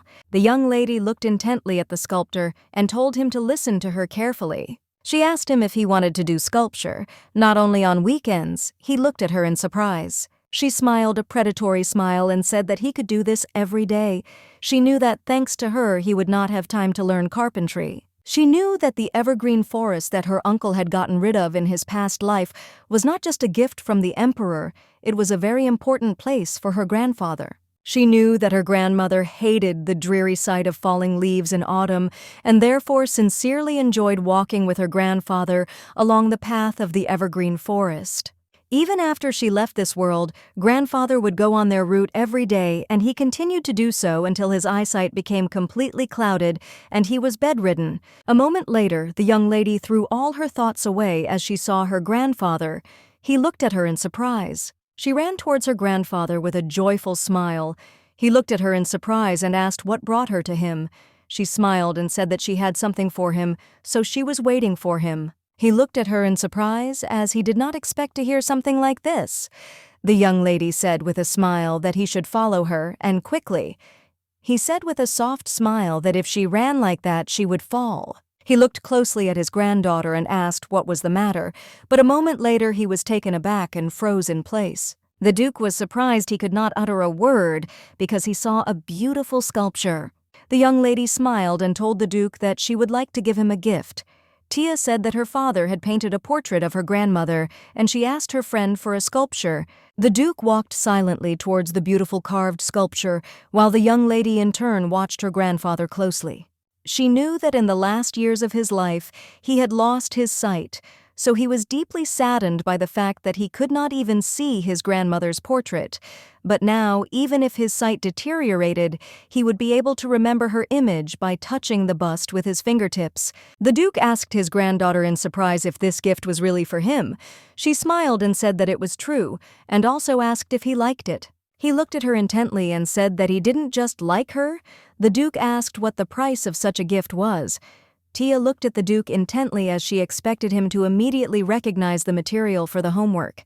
She smiled and asked if he was pleased with her gift. He smiled and said that this gift made him very happy because he has many happy memories of his late wife, so he is filled with happiness when looking at this statue. She looked at him with a smile and said that this was enough because if he was happy, then she would be too. The young lady understood perfectly well that she would still have plenty of opportunities to prove herself in assignments, and in fact the purpose of the classes was not to get grades because she knew that grades alone would not advance her to the position of heir to the family. She understood perfectly well that if she received points from her grandfather, then for the evaluation system it would not be considered trading at a loss. He looked at her intently and, sighing heavily, said that according to the rules of etiquette, one cannot simply accept such a wonderful gift. The Duke asked her not to make an ignoramus out of her grandfather. He smiled and asked if she by any chance wanted anything. The young lady thought for a moment she knew that only a complete layman would ask for money now to do his homework. Tia looked at the Duke intently and said that this sculpture was carved by her friend. She understood perfectly well that now she had a chance to become a link between the hidden genius and the grandfather who valued craftsmanship above all else. The young man looked intently at everyone in the class and said that they could now look at the results of their homework. Claravan looked at Velisac, shuddered but did not answer.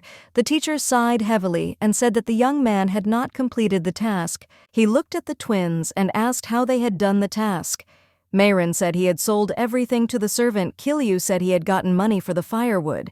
They said they had not forced anyone and had sold everything to the man who really needed the firewood. Later, the teacher looked at the young lady and asked how she was doing with her homework. She smiled and said that she made coal out of it and sold it to the blacksmith in the estate she needed to give some money to the servants who helped her. She looked at the teacher intently and said with a sweet smile that this was the reason she had earned several medics. He smiled and said that it was very admirable. The teacher said that she had produced a special product and sold it here, yes, where it was definitely in demand. He smiled and said that it was very reasonable of her. The young lady was delighted and thanked the teacher with a smile. Tia looked at the young lady intently, as this was unexpected for her, as she always thought that the girl was very shy and could not be so enterprising. Claravan looked at the young lady and asked if she had done her homework. She smiled and said that she had done it all. Claravan looked at her in surprise and asked where her payment was then. The young lady, with a satisfied smile, pointed to the brooch that hung on her clothes and said with a smile that this was her payment. She looked at everyone present and said that she had carved a log into a sculpture and given it as a gift. The recipient was very happy, so he gave her an emerald brooch in return. And of course, the person who had carved it into a sculpture also received a corresponding reward. The young man was shocked. He shouted that it was a lie. He did not understand who would give such an expensive decoration for some wooden sculpture. He shouted that she simply brought his uncle's brooch and tried to deceive everyone. She looked closely at her brother and said with a satisfied grin that the recipient of the sculpture was her grandfather, and he could ask him. She looked at the young man intently, as she knew that in his past life he had shouted that she was a half-breed and worthless as well as useless, and she wanted him to continue to think that way. She knew he would be supplanted by the object of his ridicule, and she wondered what it would be like for him to be gradually stripped of everything he considered rightfully his. The young lady looked at the young man with a satisfied grin, as she understood that this was only the beginning. Claravan looked at all the children and said that in that case they could finish the lesson for today. Tia screamed and called out to her sister. The young lady looked at her in surprise. Tia ran up to her sister and said with a smile that she had done the task very well. Lorraine was taken aback and, looking at her sister with embarrassment, said that she had done much better than her and that her brooch was very magnificent. Tia looked at her sister with a smile and said that the teacher had said everything correctly and that she had acted according to the principles of trade. Tia asked her sister if she always read books. She told her sister that she seemed to enjoy studying very much. She admired her sister. The young lady in turn looked at her sister with embarrassment and thanked her. Lorraine is Valeska's sister in her past life, with the help of the Empress. As soon as she reached adulthood, she had to marry an aristocrat who was much older than her. But Lorana, who was then neglected by her own husband, who was even made fun of by the servants, who was turned away by her entire family and relatives whom she trusted, began to wither away before our eyes. and eventually alone in a strange house far from her family, she soon withered away completely and returned to the damp earth. A fragile girl crying excitedly and babbling that she didn't want to leave her home. That's how she saw her for the last time. At that time, she considered her an overly refined and weak flower. Tia knew that Lorraine was much wiser than her brother and twins. Tia asked with a smile if she would mind talking to her more. Tia said that this was her second lesson, and she would be very grateful to her sister if she could help her get settled in a little. The young lady in turn looked at her sister in surprise, as she did not expect to hear such a thing from her. But a moment later, she agreed to help her sister with a smile. Tia understood perfectly well that this was a good chance to raise another good specialist for the family. She did not want to let her die so senselessly again. Sometime later, the young people were sitting at a family gathering. Gallagher burst into the office with lightning speed and apologized for being late. He looked around at everyone present in surprise, as he thought that his father was also already present at the meeting. Jeannette sighed heavily and said that the meeting with the person in charge of the bank had dragged on, and that was why his father had not yet arrived. Wietse looked at his brother with anger and said that he was very lucky. Gallagher sighed heavily and said that he promised to be more careful in the future. The young man looked at his brother and said with a smile that he rarely sees him lately. He asked his brother what he was so busy with. Gallagher sighed and timidly said that he was doing the work on behalf of his father. He was puzzled because he knew that it was difficult to call it work, just that sometimes they consulted with him. His brother was surprised, as he did not expect to hear such a thing. A moment later, he said that he heard that he had completely stolen his brother's business project. Wietse looked at Laurels with anger and asked if he was laughing at him now. Laurels was taken aback, as he had not expected to hear such a thing at all.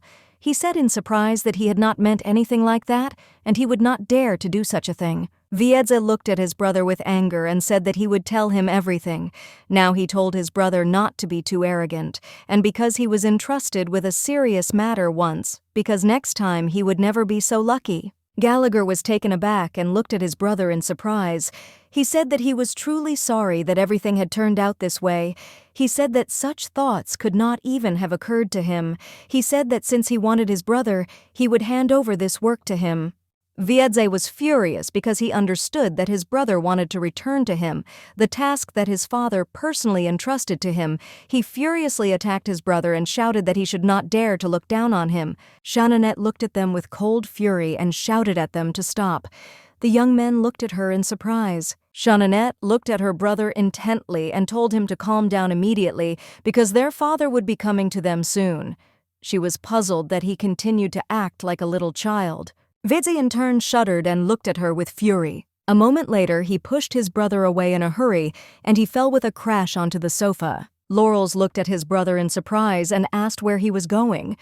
Wietse said with fury that his insides were twisted just by looking at his brother, and for this reason, he needed to get some fresh air. Laurels in turn rushed with lightning speed to catch up with his brother. Gallagher looked closely at his sister and thanked her. She sighed heavily and said that she was just tired of listening to this noise. He smiled and said that she saved him anyway. She sighed heavily, and while sipping her tea, said that he really was still the same coward. She smiled and said that he was a squirrel. He looked at her in surprise but did not answer. She sighed heavily and said that he was capable of being ignited with passion even for such nonsense, but at the slightest thing he would drop everything and avoid you. She said that he simply hid in his hollow, not even trying to fight. He laughed but did not answer. She sighed heavily and told him to listen to her carefully. Jeannette was completely serious when she said that he would not be able to protect anything by constantly hiding and running away. Jeannette told her brother that she had heard that his little daughter was very smart. She was surprised and did not understand how a cowardly deer could have a daughter who looked like a lion. She said that she was worried that his weak character could destroy the child. Gallagher in turn became quiet and depressed. He could not answer her. The young lady looked at the twins intently and said that the rules were still the same. They were not to leave the main building, and dangerous or hard-to-reach places were off limits. The twins looked at their sister with a smile and said that they understood everything. She smiled and said that in that case she would count and they should hide. She started counting while they were running away. Sometime later, the young lady sat quietly in the garden. She was a little puzzled as her legs were very painful. She sighed heavily as she felt a pleasant silence. She knew that she could rest a little longer and then go look for her brothers. A moment later, Ferenzi turned around as she heard someone making noise. She was surprised as she knew that at this hour no one should be here. For a moment, she froze in place in surprise as she noticed the young man.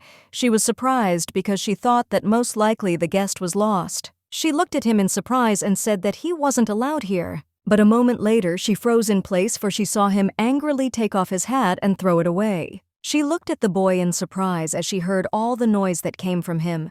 She was puzzled and did not know what to do. A moment later, she sighed heavily, realizing that she had better pretend she hadn't seen anything. She wanted to leave this place as soon as possible and go look for the twins. But a moment later, the young man noticed her and shouted. He shouted and told her to stop while calling her a barrel.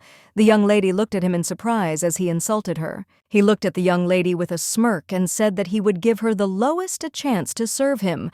Looking at the young lady, he said with an arrogant smile that she could see him off. Ferenzi in turn was furious. She did not understand what he was allowing himself to do now. Croydon, looking at the Empress, told her about a very erudite young man. He said that Gallagher is the third son of Rombardi. He has a timid disposition, but he understands much better than his older brother. The Empress was a little surprised since Rombardi had a younger brother who was better than the older one. The man backed away since he unfortunately could not control his speech, and breaking down said such words. The Empress looked at the man with a grin and said that this was very interesting. The man backed away and said that he wanted to say something completely different. The Empress smiled and said that it was very interesting because according to imperial laws, the eldest sons usually become heirs. She was surprised that their family had encouraged competition for such a right, and she understood that other noble houses might follow their example. She sighed heavily and said that her son also had a younger brother with eyes as red as a rose. She got angry and insulted the boy. She glanced sideways at the merchant as she had heard him say earlier that the eldest son had a son and a daughter. The Empress asked if Gallagher had a child. Croydon was taken aback and looked at the Empress in surprise as he had not expected such a question at all. But a moment later he said that he had a daughter and that she would soon be 8 years old. He said that he had seen her once and that she was a very charming girl. The Empress in turn said with a grin that this was not a bad age. She said that her son had just gone to them today to meet Wiedze's son. She smiled and said that she would have to ask him when he returned. She wanted to know if he needed a girlfriend. The young man looked hard at the young lady and said with a grin that he wanted her to pick up his hat and bring it to him first, and then she should escort him to the hardware entrance. She looked at him sharply and refused, sharply saying that she did not want to do it. The young lady was furious as he was very rude. He looked at her intently and told her to hurry up. A moment later he was taken aback as her words reached him. He looked at her in surprise and asked what she had just said. She sighed heavily and said that she did not want to do that. She sighed heavily and said that if he got lost, she would take him there, but he should pick up his hat himself. She said that his hat was closer to him. Tia looked at him in surprise and asked why she would suddenly do that. The young man froze in place for a moment in shock as he did not expect to hear something like that at all. A moment later he said angrily that it seemed she was blind. He said that he would certainly pardon her if she would immediately give him his hat. After his words, he looked at her with a haughty smile and insulted her. The young lady was furious. She didn't understand where such people were churned out. She understood that he was an ill-mannered boor. She sighed heavily and said that she didn't want to do this, and also said that he would have raised her himself. A moment later, she was taken aback as she heard someone scream. She looked closely at the young man as she realized who he was. She heard the maid calling the prince. For a moment, there was dead silence between them. She looked at the young man intently as she realized that now in front of her was the man with whom the fall of their family began. He looked at her with cold fury and mockery, and asked if she now realized who was in front of her. She was in shock as she understood that the first prince was standing in front of her. Astana, with a haughty grin, said that now she must bow her head and ask for forgiveness for her behavior, and after that she must obediently do everything she was told. The young lady was furious. She wondered if she was obliged to grovel before him, and because he was a prince, she knew perfectly well who she really was, and she was not obliged to please such ignoramuses. Tia looked at him intently and said that she did not know at all who he was. He froze in surprise and asked what she was talking about. She sighed heavily and said that she had no idea who he was. He shouted that she had just heard who he was. The young lady, in turn, shouted that his hat had rolled away again. He looked at the hat with fury and shouted that he had told her to bring it. She looked at him intently and said that since the hat was so dear to him, he should not have thrown it away at all. In turn, the prince looked at the young lady with fury. She turned around and said that she would not bring it because she was not a servant. Astana shouted furiously after her and insulted her. He was shocked and did not understand how she dared not obey him. The prince shouted for the young lady to stop, but it was all in vain. He was furious and did not understand how she could boldly disregard him. He shouted that if he caught her, he would certainly kill her. The maid ran up to the prince with the speed of lightning and said that it was easy to get lost in such lands. She told him that he should not walk alone at all. The prince in turn looked at her with fury, and a moment later he slapped her in the face with fury. The maids froze in shock. He looked closely at everyone present and asked where his knights were trembling with fear. His nanny said that they were behind the gate. The prince said that they should go in immediately. His nanny was a little puzzled, as she knew that knights were allowed in the Lombardy territory.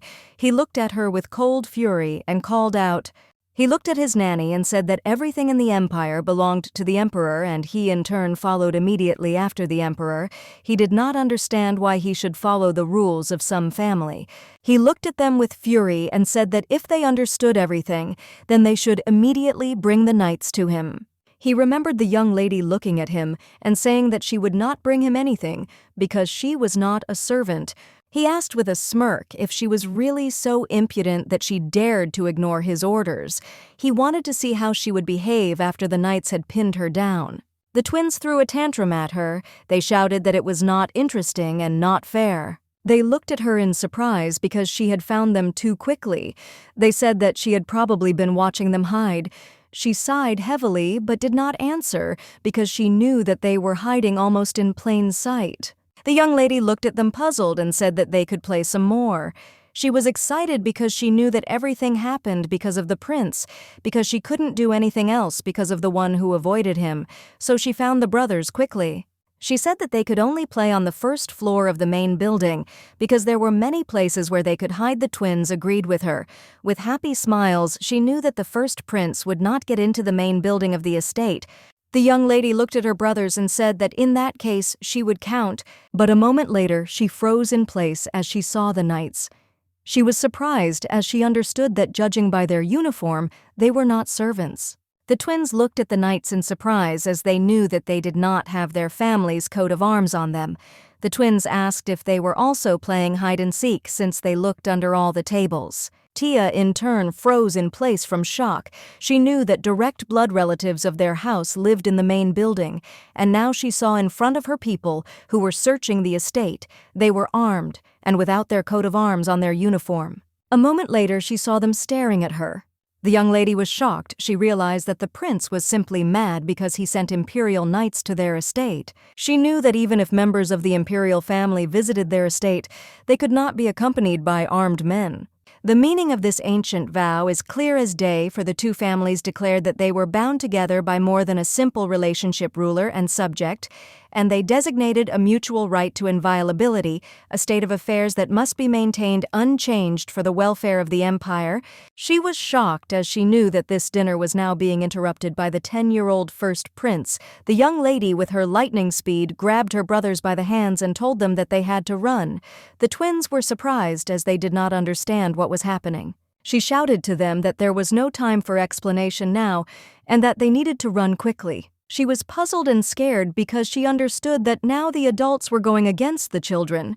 She understood that since they were so uninitiated, they were in for a real headache.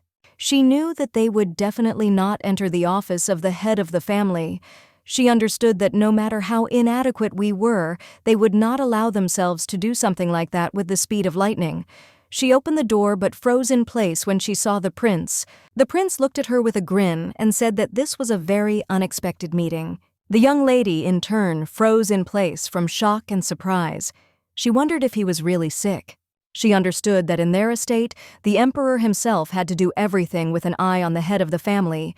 She was shocked because she understood that he was not even the crown prince, but he allowed himself to do something like this. The prince looked at her with a grin and said that he saw that she was no longer as impudent as she had been recently. He asked if she had understood where her place was. He looked at her with contempt and a smirk and told her to immediately fall on her face, after which he would spare her life if she fell on her knees and begged him for forgiveness. The twins pounced on their sister with lightning speed. They were in shock because they did not know who was in front of them. They did not understand why she had to fall on her knees in front of him. The prince sighed heavily and looked at them intently. A moment later, he ordered his knights to remove the boys. Tia, with the speed of lightning, stood between them and shouted that her brothers should not be touched. She looked at him in surprise and asked if he really didn't know about the agreement between the imperial family and Rombardi. She glanced sideways at the knights and asked if they really thought they could get away with it when they touched the direct descendants of Rombardi in their own house. The knights thought for a moment. They did not know what to do. The young lady in turn wondered if she would have to fall on her knees before the prince, but a moment later she noticed her relatives. She realized that she was saved. She knew that no one was going to die here so easily. With the speed of lightning, she came closer to the prince. He looked at her in surprise because he did not understand what she was doing now. He asked in surprise if she really thought that everything would be resolved if she just cried. The young lady in turn sighed heavily because she knew that she was doing everything right. She understood perfectly well that now everything would be resolved. Tia looked at the prince intently, bursting into tears, but at the same time she looked at him with a smirk. He looked at her in surprise because he did not expect such a look. He was puzzled and did not understand how she dared to look down on him. The duke came closer to them in a fury and asked what they were allowing themselves to do in their house. The prince was taken aback and did not expect to see the head of the family for the meet. Jeannette in turn looked at the knights with cold fury and told them to get out of the way. She walked up to her sons and hugged them tightly. She looked at them closely and asked if they were okay and if they were injured anywhere. They looked at her closely and said that they were fine because their sister had protected them. They said that those scoundrels had intimidated her and told her to fall on her knees before them. Jeannette looked closely at her sons and comforted them by telling them that everything would be okay. Jeannette looked at her niece and thanked her for such a brave act. She sighed heavily and said that she could imagine how scared the girl was. Tia, shaking with fear, said that everything was fine. Jeannette looked at her niece and, wiping away her tears, said that her father had raised her well. Jeannette in turn looked at the prince with fury. She understood that she could not say such a thing about him. She said that they had received notification of his visit, but she could not think that he would behave in such a way. The prince shouted angrily that this was not so and that the young lady was simply pretending. The duke looked at the prince with cold fury and asked him if he knew nothing about the promise between the imperial family and Rombardi. The prince sighed heavily and said that he knew about it, but this arrangement was many years old. He said that there was not a single place in the empire where an imperial knight could not enter. He said that this rule was outrageous and his father could not leave it. The duke looked at him intently and said that this agreement was not made by his father but by Mr. Giovannes. Looking at the prince, the duke said that the dinner was given by the first emperor and one of his predecessors, and was shocked because the duke unceremoniously named his father. The duke looked with anger at everyone present in the prince's entourage. He understood that the prince could have made a mistake, but they had to stop him and not allow this to happen. All the prince's subordinates backed away and asked for forgiveness with one voice. The prince in turn froze in shock on the spot. He had not expected anything like this at all. The young lady was astonished as the duke spoke directly of the prince's ignorance. The duke looked at everyone present and said that everyone knew that what had happened would be sufficient grounds for action against the imperial family, but he would magnanimously close his eyes to this mistake, citing the fact that the prince was still young and did not know everything. The young lady looked at the duke intently. She was struck by his majesty because he did not bow his head to anyone, even to the imperial family. He did not do this. The prince in turn shouted furiously that it all started because the young lady ignored him. He said that she disobeyed the order to bring him his hat and then mocked him. The nanny slowly approached the prince and told him to calm down because if the emperor found out about what had happened, it would end badly for him. The prince in turn looked at her with fury. He turned around with lightning speed and shouted in anger that they were all useless creatures. He shouted that they were leaving because he did not wish to remain on the estate a minute longer. The young lady looked after him intently. She understood that he had performed to the very end, but he had failed. A moment later, the Duke looked closely at his granddaughter and called her. She looked at him in surprise as she understood that she would most likely be scolded. She sighed heavily because she understood that she had acted very frivolously, because of her the twins could suffer. She was puzzled because it only seemed to her that she had won the favor of her grandfather. She sighed heavily and told the Duke that she was listening to him. She was puzzled and did not know what to do or how to get out of this situation. A moment later, the Duke stroked his granddaughter's head, and she cowered as if she expected him to hit her. The Duke looked closely at his granddaughter and said with a smile that she was a good girl because she was not at all obliged to follow the prince's orders. The Duke said that she must remember and know that they were Lombardy and must remain, so no matter who stood before them, the young lady was in shock. She did not expect this at all. The Duke looked at his daughter and said that it was time for him to go alas to the office and she had to take care of the children. Shananet looked closely at the Duke and said that she understood everything.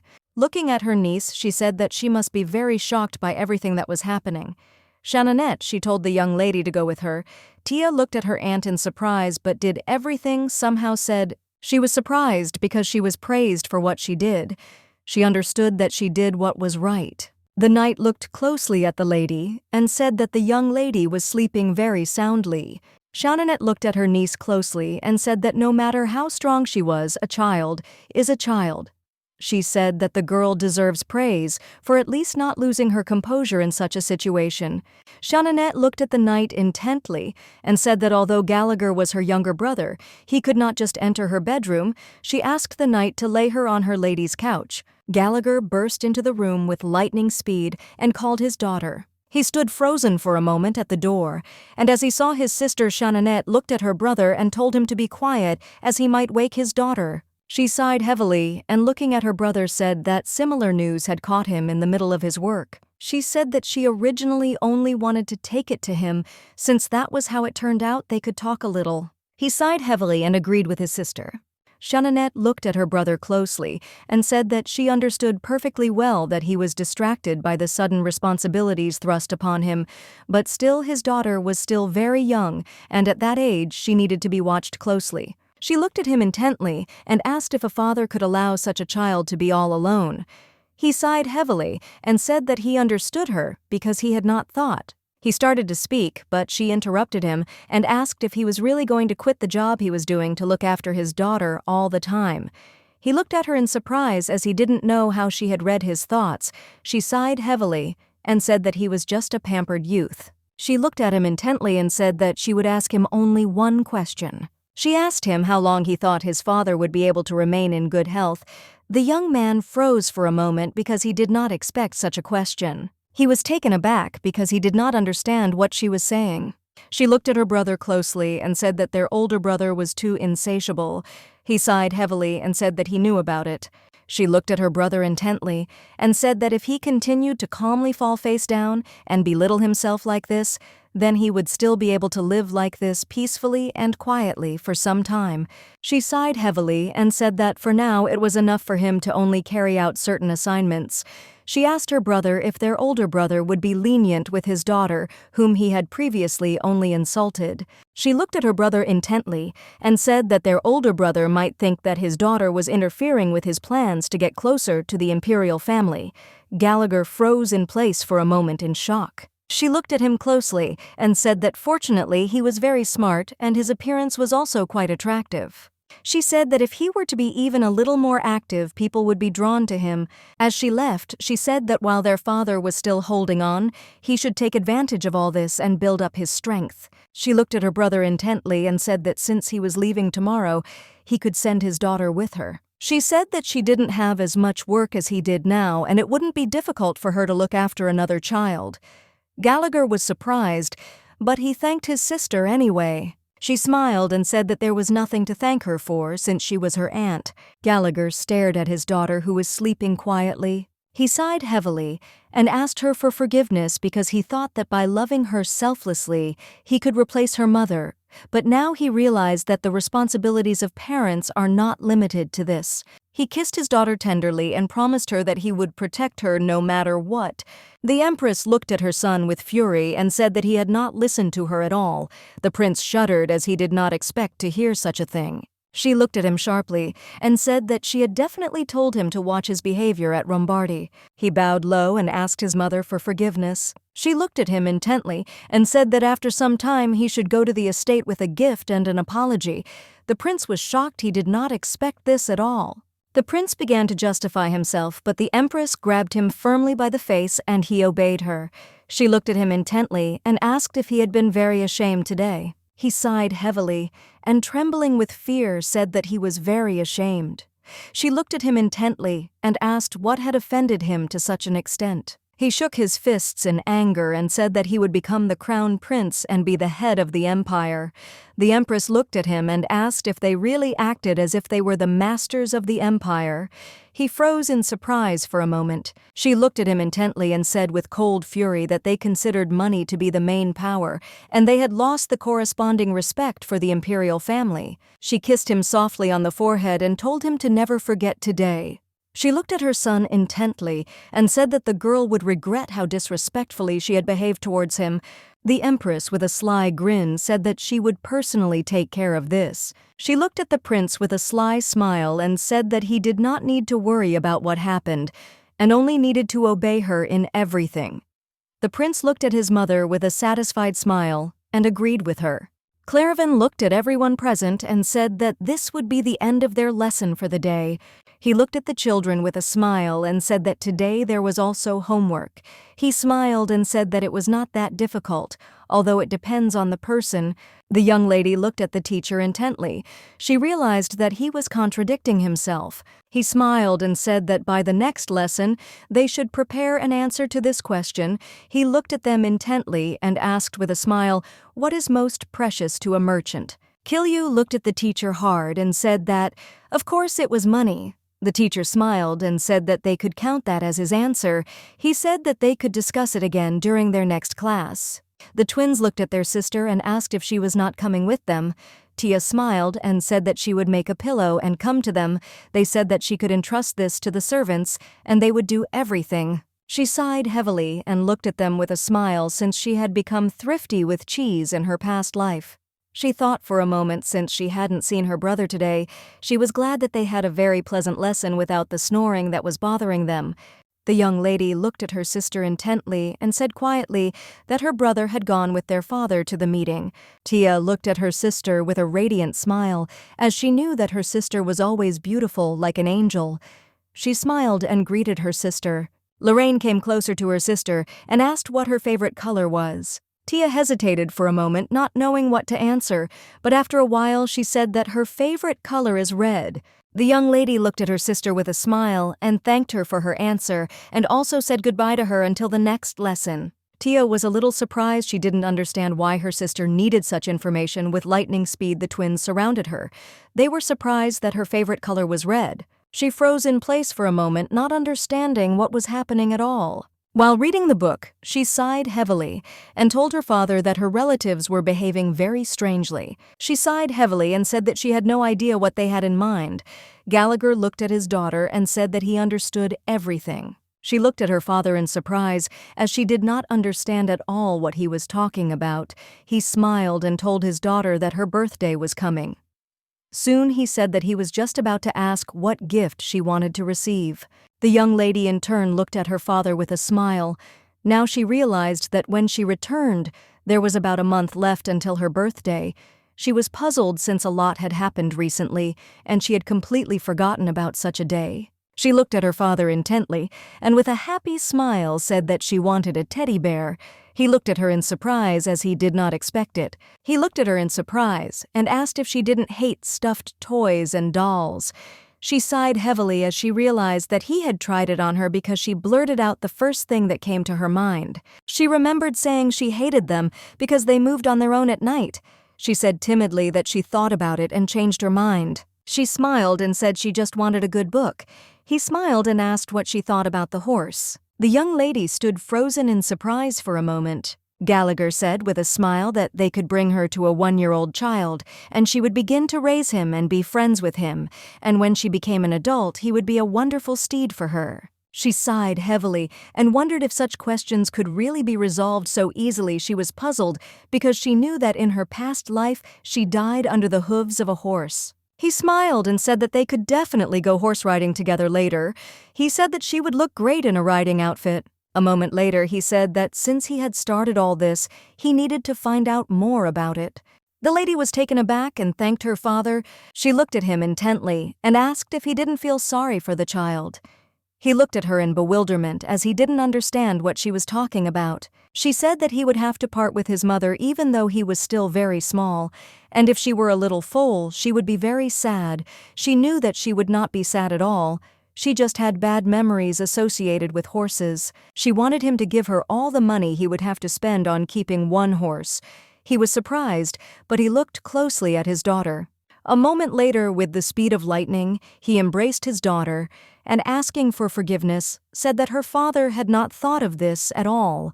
He said that he would bring the mother horse along with his son. The young lady froze in shock as she had not expected to hear such a thing from her father. She was puzzled as she had wanted something completely different. He looked at his daughter and said that she herself had just said that it was cruel for the little foal to be separated from its mother. He smiled a beaming smile and said that for this reason he would buy a horse for Mom too, and they would not have to be separated, and they would be happy to live together. She sighed heavily because she understood that his words were true, but a mare that could give birth was worth incomparably more than a foal. Tia sighed heavily because she understood that her father was a real Lombardi. She understood that she would not be able to convince her father and agreed with him. He smiled and said that she was very kind. He looked at her intently and said that they had decided on the gift. The young lady looked at him in surprise. He smiled and said that he did not want to leave her alone now. He looked closely at his daughter and with a gentle smile asked if she would go with him. She thought he would take her on a picnic. A moment later, he showed the Duke the throws of fabric. He said that this fabric is dyed and light. It breathes very well, and with the onset of summer, the demand will increase. The young lady did not expect that they would go to a business conversation. The Duke sighed heavily and said that there were still a few months left until the end of summer. Tia knew that she had no reason to complain because she had been able to hear about this deal. They discussed the fabric and its production quietly for some time, the young lady looking closely at the fabric her father had brought. She looked closely at the fabric as she was a little surprised. Her father said that at the moment the best solution would be to monitor the reaction on the street of costume shops because aristocrats are frequent guests there. He said that he was ready to vouch for the quality. Therefore, he believed that they could expect a very positive response.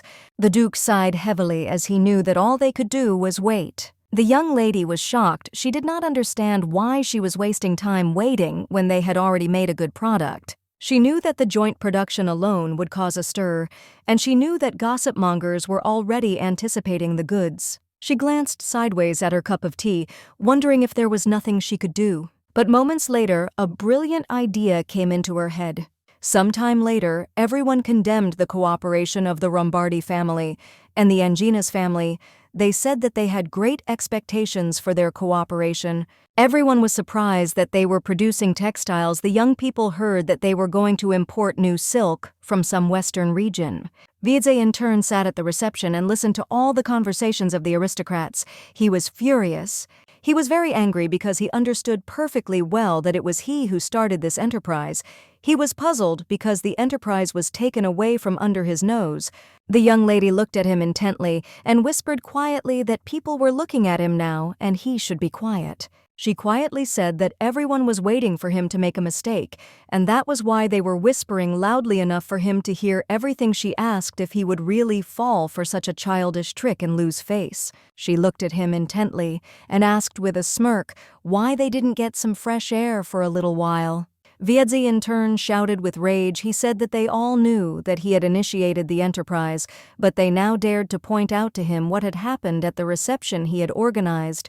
The lady said with a smile that it was time for his brother to repay the family for the food and shelter they had given him. She sighed heavily and said that it was just the production of low-grade fabric. She looked at him intently and asked with a smile what the chances of success were, since this was a fabric that only commoners used. He sighed heavily and said that she was right. Wiedzy in turn said angrily that the head of the trading group was also very stupid. Wiedzy was furious because the head of the trading group wanted to foist something like this on him, and he also tried to bargain. She looked at the young man intently as he had insulted the Angina's clan in front of her. Since she herself was of that clan, she knew that it was reckless of him. She said that she understood that he had taken a great risk and now found himself in a very unfortunate situation. She said that his brother was only a younger son who had played the slacker so far, and there was no chance that he would make it big in his first attempt at business. She smiled and said that it would be better to make a better deal with her family as soon as the opportunity came. The young lady in turn looked at her father with a playful smile and said that he should also show her this fabric. Tia reached out and pulled the fabric and accidentally spilled the tea. Gallagher rushed to his daughter's side with lightning speed. He was very worried and asked if she was okay, as he knew that she could easily burn her hands.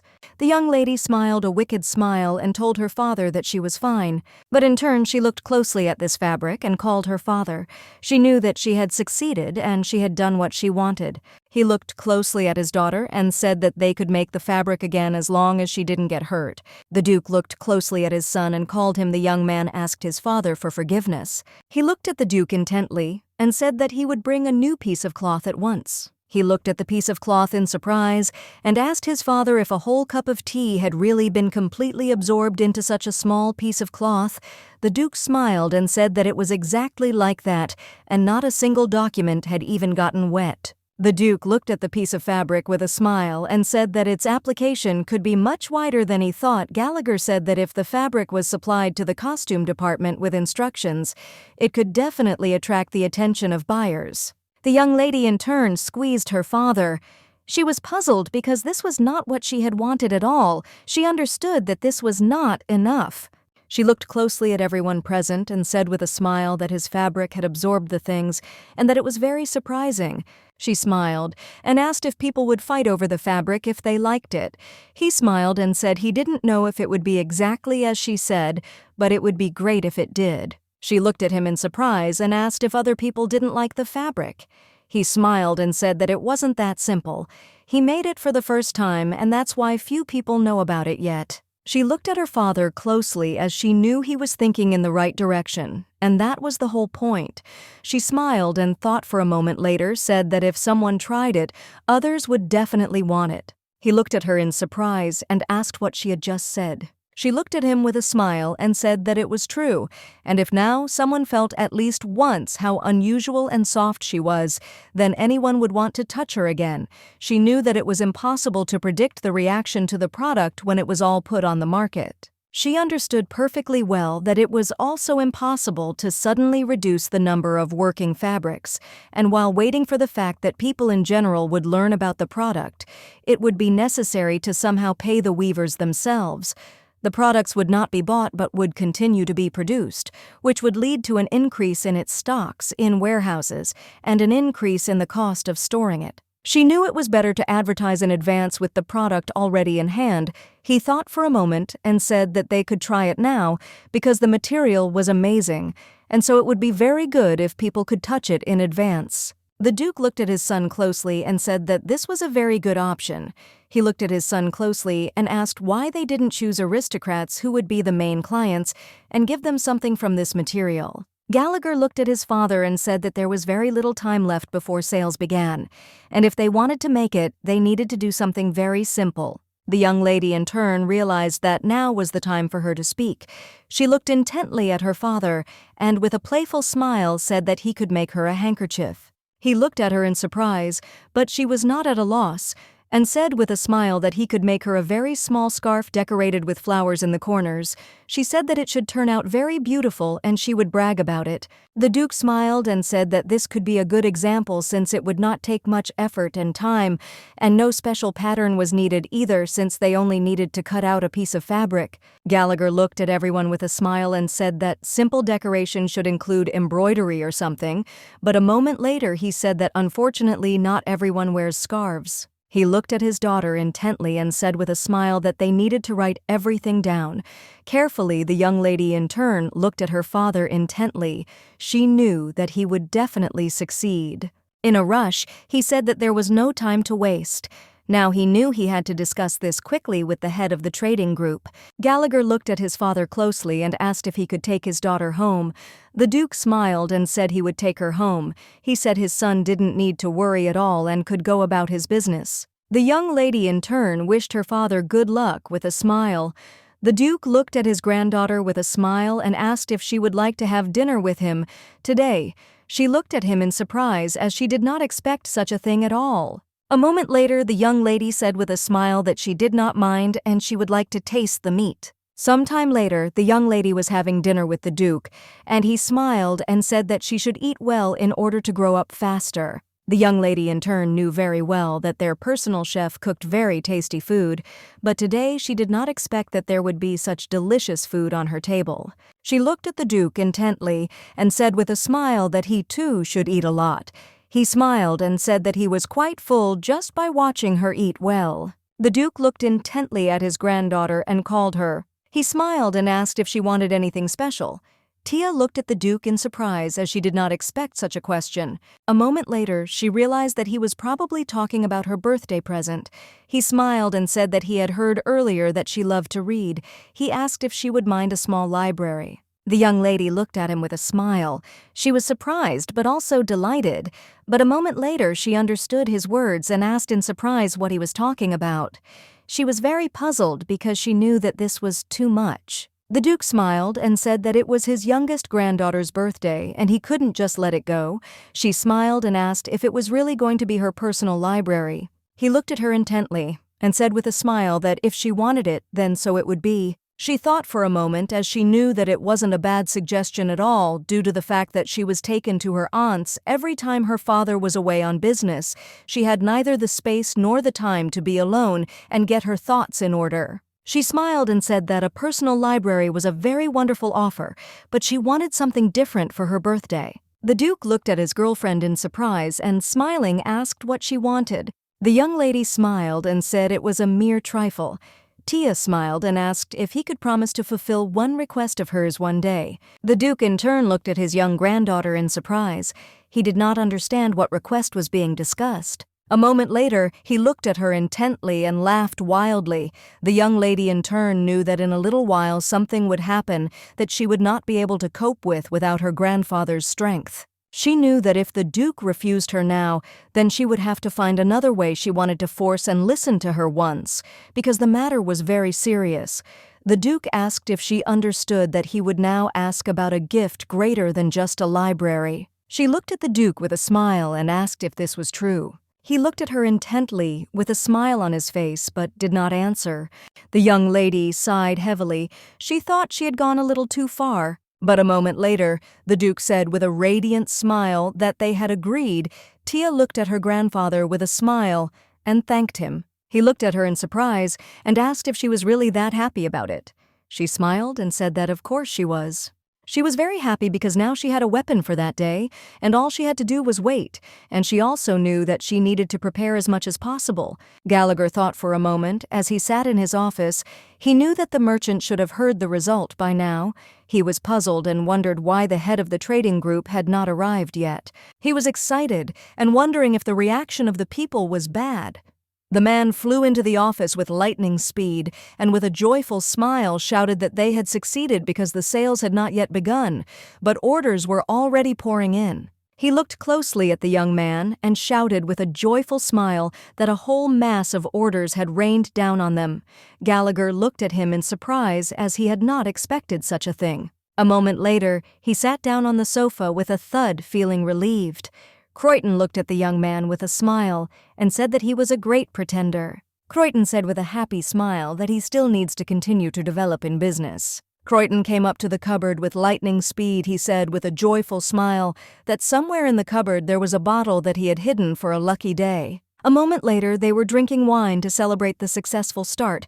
Croyton sipping his wine with a happy smile, saying that he hadn't meant to ask before. He looked at his companion closely and asked what had prompted him to change his plan halfway through, since the specimen was a simple handkerchief, but it was enough to cause a stir. Croydon looked intently at his companion, and with a joyful smile said that he was not saying this. As a reproach to him, he was simply admiring him. He said they had been busy with the product launch just days away, but now they are getting orders from places other than costume shops and boutiques. Croydon looked at the young man with a smile and said that their external success on the telecom was his merit. Gallagher in turn laughed but said nothing. A moment later he sighed heavily and said that it was nothing special. He suddenly thought for a moment and remembered his sister's words. She had told him earlier that he would not be able to protect anything by constantly hiding and running away. She had said that while their father was still alive, he should take advantage of this and build up his strength. Gallagher now understood perfectly well that he had to acquire influence for the sake of his daughter. He did not want his daughter to go through injustice.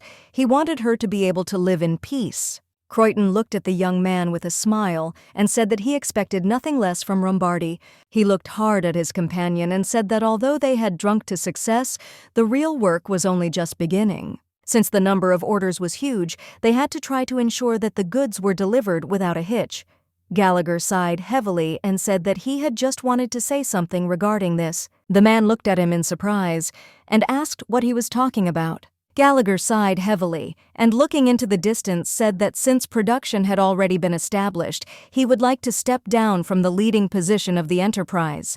The man froze in shock on the spot because he did not expect this. Croydon pounced on his companion with questions, shouting that all the hard work was already done, and all that was left was to reap the rewards. Gallagher said with a smile that it was enough for him to set up the process once. He said with a smile that it would not be difficult for him to keep the business afloat. Gallagher said that, unfortunately, he had a business that he wanted to take over. The man looked at the young man in surprise, as he was surprised that he wanted to start a business. Gallagher said with a smile that he was going to promote this enterprise in his own name and with his own funds and not from the Lombardi Trading Group. The man froze in surprise, as he did not expect this. Gallagher was well aware that if he could create as many things as possible under his name, it would then become a solid support for his daughter, so he could not be content with the current situation as it had been until now. He understood perfectly well that he simply had to provide his daughter with a stable future with everything he could. Croydon looked at the young man closely and asked if it was because he was too young. He said that youthful maximalism was in its prime now. He smiled and said that he understood everything, but in exchange Gallagher at least hint at what kind of enterprise this was, so that the situation would become a little clearer. He told the young man with a smile that since this was the business he was promoting, he would be happy to invest. The man understood perfectly well that the Duke's sons were very talkative, but he did not understand why such a bright mind was hiding all this time.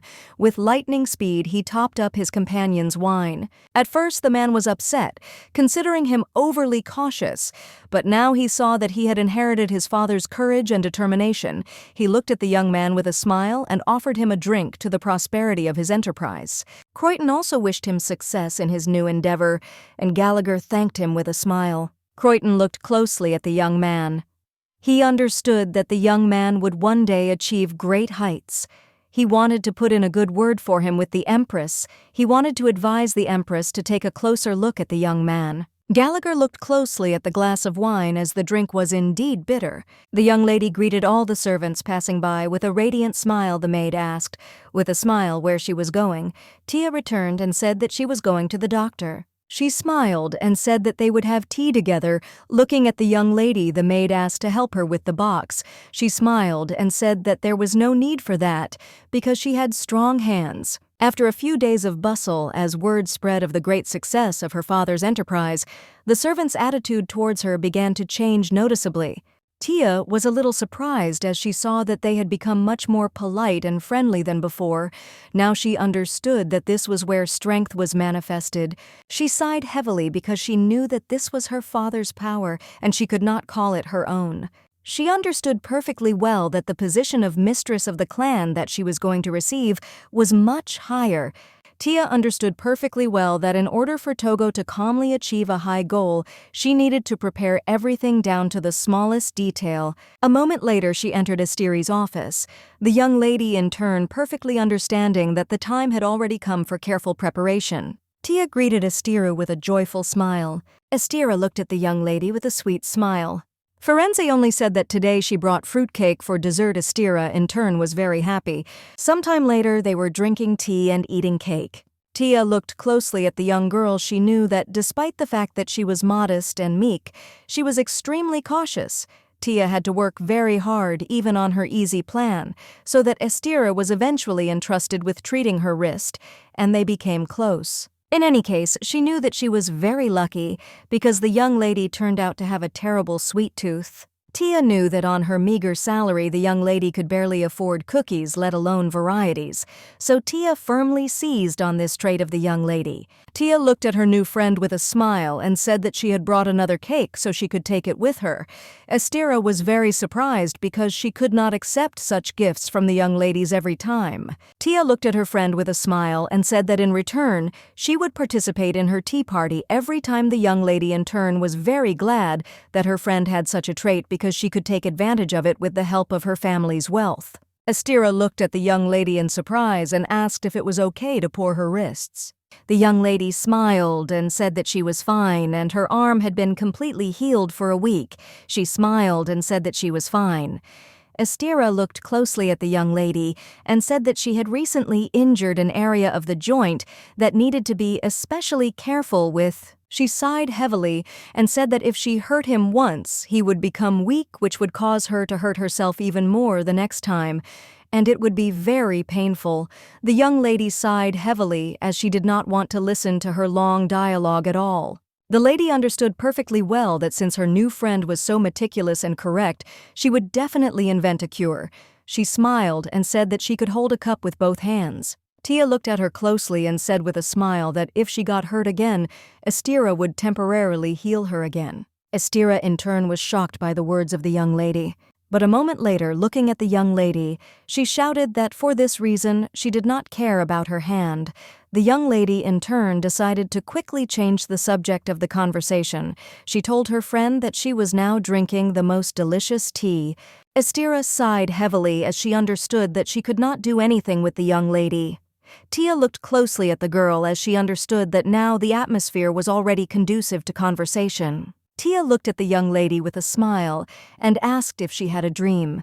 Astira was taken aback for a moment as she did not expect to hear such a question. But a moment later, the young lady sighed heavily and said with a smile that she dreamed of entering the academy and studying medical botany. Tia in turn looked at the girl in surprise, but she mentally wondered if she should say that she had assumed, so she realized that her new friend had already had such a plan in mind at about this time. Tia looked at her in surprise and asked if she didn't want to go to the most expensive academy. Astira smiled and said that for this reason, she was saving money, and if she collected the amount for at least 1 year of study, she could aim for a scholarship later. Tia looked at her closely and asked how much money she had saved up. Now she understood perfectly well that the academy was originally founded in the imperial palace. She had heard that it was possible to enter the academy regardless of class. The main thing was to have a head on your shoulders. But unfortunately, the tuition fees were incredibly high, so now it is effectively a specialized educational institution for aristocrats. The young lady hesitated for a moment, not knowing how to answer this question. A moment later, she said that she had collected about half, and the young lady in turn was taken aback as she understood that Astira was diligently saving penny by penny.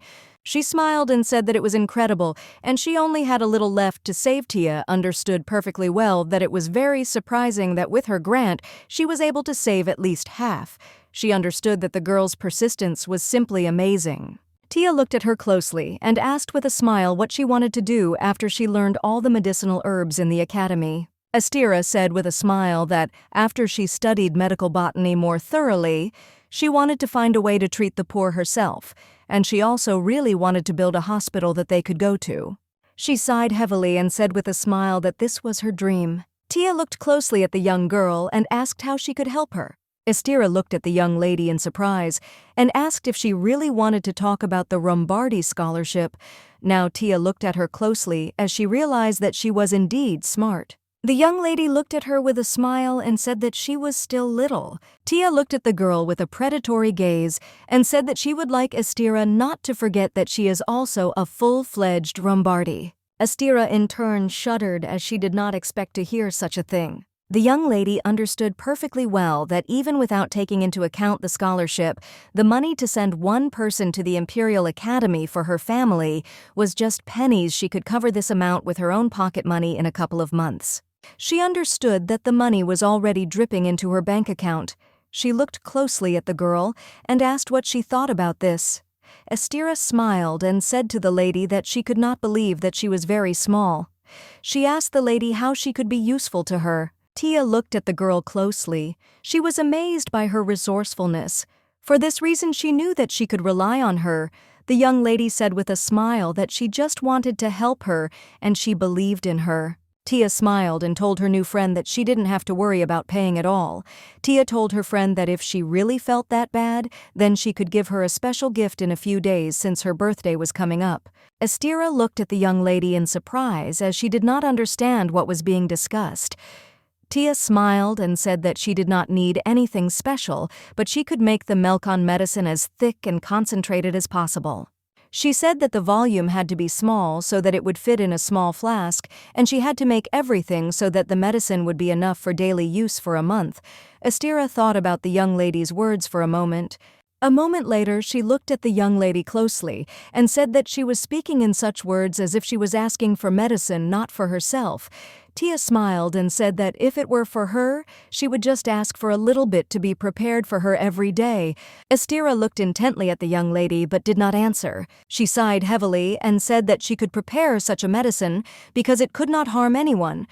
Tia looked at her in surprise and asked if she was really afraid that she would entrust her with such a dirty business. Tia looked at the young girl with a smile and told her not to worry so much. The medicine Melkon is a unique food supplement that is suitable for any gender and age.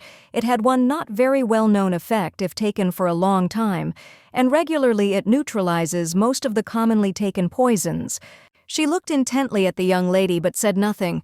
Tia smiled and asked Estira to make the medicine as thick as possible. She smiled and said that she was counting on her. The young lady, in turn, knew that her medicine would not be used for harm, but for salvation.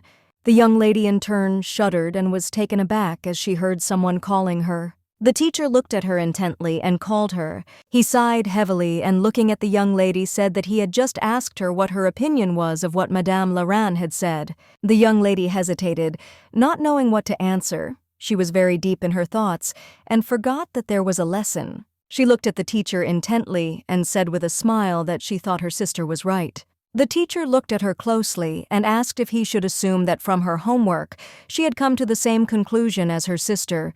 She sighed heavily and said that this was not the case, and her opinion was similar, but slightly different. She looked at the teacher intently and said with a smile that she thought the most important thing for trading was people.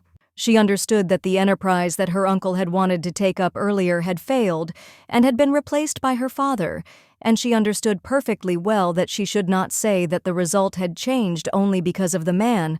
She smiled and said that no matter how capable a person is, he cannot do everything alone. So the more money, the more expensive it is to sponsor people who can be trusted and entrusted with the work. This concerned not only business, but also the politics of the family's governance. Members of the imperial family married influential aristocrats and created blood ties. The Duke cultivated specialists by managing a system of grants, and in the end, both were done to obtain people. However, blood relatives also put spokes in each other's wheels depending on the situation. Some of the Lombardi scholars, after completing their studies, happily went to other homes where they were promised better conditions. After all, depending on the situation, opinions can change as much as you like. The young lady in turn wanted not only money, but also those people whom she could call her own. She knew that she should be able to give them what they needed most. She knew that she would do everything to make sure that they remained only hers. She looked at the teacher with a smile and said that she thought exactly that way. He thought for a moment and said that her answer was quite reasonable. She smiled and thanked him. She knew that the one who had been on the list to hire at the top spot since her return was now standing right in front of her. She looked at the teacher intently because she thought that it would be very difficult for her to find an approach to him and understand his thoughts, but now she seems to understand him. She knew that she was smart, sweet, and well-mannered. In fact, he liked her very much. He looked at the young lady with a smile and said that today was a special day and they could finish the lesson. The twins looked at the teacher with a happy smile and cried out they were glad that the lesson was over. He looked at them intently and said with a smile on his face that they would see each other again at the banquet. The twins with the speed of lightning grabbed the young lady by the hands and told her that she must quickly come with them. They wanted to eat sweets. Tia looked closely at the twins. She saw that they were very excited. She knew that there was nothing to worry about because she herself was in a good mood today. The twins looked closely at their sister and smiled as they congratulated her on her birthday. She looked at them with a joyful smile. She was not theirs because she knew that everything was correct, and today was her 8th birthday. Sometime later, they came to the banquet. The young lady in turn froze in surprise on the spot. She sighed heavily as she had the strange feeling again that in her past life it was her 8th birthday and not a quiet one spent with her father. She sighed heavily because she knew that she had worked hard since her return, and now she could see how everything was changing. A moment later she turned around and looked intently at her sister, who had called her Lorraine, looked at the birthday girl with a smile and congratulated her on her birthday. Lorraine took her sister by the hand and said that they were already expected, and it was time for them to approach their relatives. Tia was a little worried and confused as she did not know how they would get through the crowd of people, but a moment later everyone parted for them and they walked with ease along the clear passage. They walked slowly towards their elders and everyone whispered behind their backs. A moment later, those present saw the hero of the occasion. The young lady was well aware that this was a given for their family. They spontaneously attracted attention and confidently enjoyed the privileges. Even if they were still small children, they were still direct descendants. A moment later, the young lady noticed her relatives in the distance. Tia knew that in front of her were direct representatives of the current generation of the family. Lorraine ran to her father with lightning speed and called him. Tia sighed heavily because she knew that whatever the true appearance now together, they all seemed sincere and open. She looked at everyone present in surprise as she did not understand where her father was. The Duke looked intently at his knight. She rushed into the Duke's arms with lightning speed, and the Duke in turn looked at his granddaughter with a smile. He looked at her closely and asked her with a smile if she was enjoying her birthday party. She smiled and said that she was enjoying it very much and that she had no idea that so many people would come. The Duke smiled and said that everything was correct because her grandfather had invited all his friends. He said that since it was her birthday, everyone had come to celebrate and congratulate her. The young lady hugged the Duke with a smile and said that she would have to thank everyone later. The rest of it looked like the young lady could see that the clothes of all those gathered were of very high quality, which meant that most of them were high-ranking aristocrats with very influential families. The status of being able to receive an invitation on behalf of her family, the very place to which the holders of these invitations happily arrived, all this reinforces her status as a Rombardi. She sighed heavily as she understood that everyone gathered was only because of the Duke, but now it was enough for her that a huge number of people knew her name. The young lady looked intently at her grandfather and asked where her father was. The Duke sighed heavily and, lowering his nightgown to the ground, said that unfortunately he was a little late at work. The Duke smiled and said that her father said that he really needed to check the fabric workshop, but he would be here soon. The young lady smiled and said that she understood everything. Tia said with a smile that it was okay, even if he was a little late. She would like her father to come dressed up like everyone else, because today was her holiday. The Duke looked at his granddaughter with a smile and said that he would immediately pass this on to his servant. He looked closely at everyone present and said that since the main heroine of the celebration had come, they could begin the banquet. A moment later, they heard a noise in the distance. All the guests froze for a moment. The young lady in turn turned around as she did not understand what the noise was. A moment later, she froze in shock as she saw the prince with a smirk on his face. The prince walked up to the young lady with lightning speed and kissed her hand with a smile. He said with a grin that he had come to see her personally today. He looked intently at the young lady holding her hand and said that he would like to congratulate her personally on her birthday. Tia froze in surprise. She felt uneasy, and she did not understand what he forgot at her party. The Duke looked at the young prince in surprise. He in turn did not expect at all that the prince himself would visit them. The young lady moved away from the prince with lightning speed and ran up to the Duke. She was surprised because she knew that last time he was shaking with anger when he left, and she was sure that he would never come to them again. She looked at the prince intently, wondering what he was really up to, and the prince bowed politely and said that his mother had clearly explained his mistake to him that day when he returned to the palace. He looked at the young lady intently and said that he decided to take the chance to apologize. Tia was a little surprised that the Empress herself intervened in their conflict. She knew that technically this party was to celebrate her birthday, but since it was a ball opening on behalf of her family, the Empress could not help but know that there would be a great many people present, and she understood that the Empress intended to make the prince apologize to a large number of witnesses. She thought he was a complete idiot, but now she realized that he could be her opponent, and a much more difficult one than she had imagined. A moment later, the man approached the prince and said that he had brought his gift. The prince smiled and said that everything was correct. A moment later, the prince, with a beaming smile, presented the young lady with an exquisite gift and congratulated her on her birthday. She was puzzled, but with a smile she thanked the prince for such a generous gift. The young lady sighed heavily, since she really didn't want to accept his gift at all. The prince smiled and said that he was very glad to see how pleased she was with the gift that his mother had personally chosen. He smiled and asked if he could personally put it around her neck as a congratulation. She laughed as she knew he was very perceptive. Everyone present was whispering because the prince had brought a very expensive gift from the Empress. They said that their joint venture had clearly been very successful, and the imperial family was literally accepting the third son and his daughter. The young lady was in a state of rage and did not understand why everything was happening this way. She understood that the Empress had turned her birthday party into a scene of political play and bragging about her fortune. The Duke looked closely at his granddaughter. He sighed heavily and said that it seemed that the unexpected guest had delayed the proceedings somewhat. He looked at everyone present with a smile and said that he could no longer keep the guests who had honored them with their presence waiting. He smiled and said that they could begin the ball and also suggested raising their glasses. A moment later, all the guests congratulated the young birthday girl. The Duke looked at his granddaughter and said with a smile that she should not stand in one place because she could eat something. He said that he asked the cook to try especially hard on her birthday.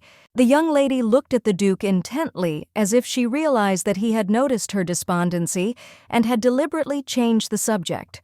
She sighed heavily, knowing that she didn't need to dwell on it. She could just put the necklace away and that would be it. She knew that now, for the first time in a long time, she could have a good rest simply by ignoring the prince. The young lady turned around and looked at the man in surprise. She didn't understand why he was following her. She looked at him intently and asked if he was stalking her. He smiled and said that she didn't need to pay attention to him at all, because he wasn't acting like that out of a desire to be with her. He looked at her intently and said with a smirk that he would be back home in a little while. He said that she should shut her mouth and behave herself. The young lady in turn could barely contain her rage. She looked at him intently and asked what he was talking about. She was furious as she understood that this was another decree of the Empress. She wondered if he really thought that she would allow herself to be pushed around. The young lady apologized and said that she was going to play with her cousins, and she had no time for him at all. She looked at the prince intently and said that he could find someone else as a playmate reverently, after which her brothers approached them. Velisac looked closely at the prince and said that he was very sorry that last time they did not have time to really get to know each other because of the scandal. He smiled and told the prince that today they could show him the estate. The prince thought for a moment and said that he was not sorry at all. The young man smiled. He was very surprised and did not know what to answer. The young lady in turn was shocked. She knew that the boy was usually stubborn as a ram, but in front of the prince he became a meek lamb. The prince walked up to the young lady in a rage and took her hand. He pulled her closer to him and said that she was indeed impudent and rude, but even she was better than them. Tia froze in place in shock. She looked at the prince in surprise as she did not expect to hear anything like that. Velisak was taken aback and looked at the prince in surprise. He was furious and mentally screamed that he didn't care about the prince's confession. He didn't understand why the prince now looked like this made him a hero. The young lady was puzzled. She didn't understand why her brother was looking at her like that. After all, it was the prince who said everything, not her. She was furious because she understood that the prince was now directing his anger according to the principle that the weaker one is to blame. Shannonette slowly walked up to her niece and asked what she was doing. She looked at her niece intently and said that it was time for her to go open presents since she was the hero of the occasion today. Tia, in turn, was very glad that her aunt saved her. She looked sideways at the prince with a satisfied smile, said that she had completely forgotten about it. She quickly told the prince that she had things to do, so she was leaving. Astana was shocked. He looked at her in surprise and shouted for her to stop. With lightning speed, the young man grabbed the prince by the arms. He looked at them in surprise as he did not expect such a thing. He screamed furiously for them to let him go immediately, but it was all in vain. Everyone looked at the children with a smile as they understood that they had a very warm relationship.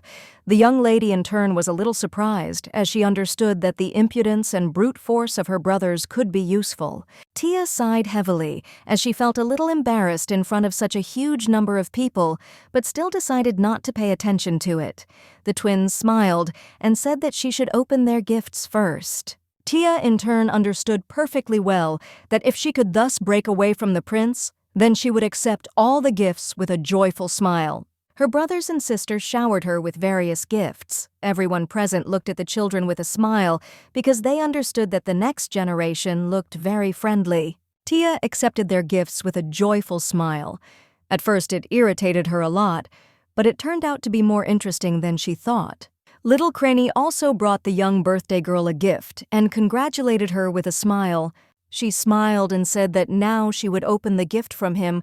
In front of her now stood Astalio's younger brother. Maybe it was because he was still very young, but she was pleased to see that he was still very pure and innocent.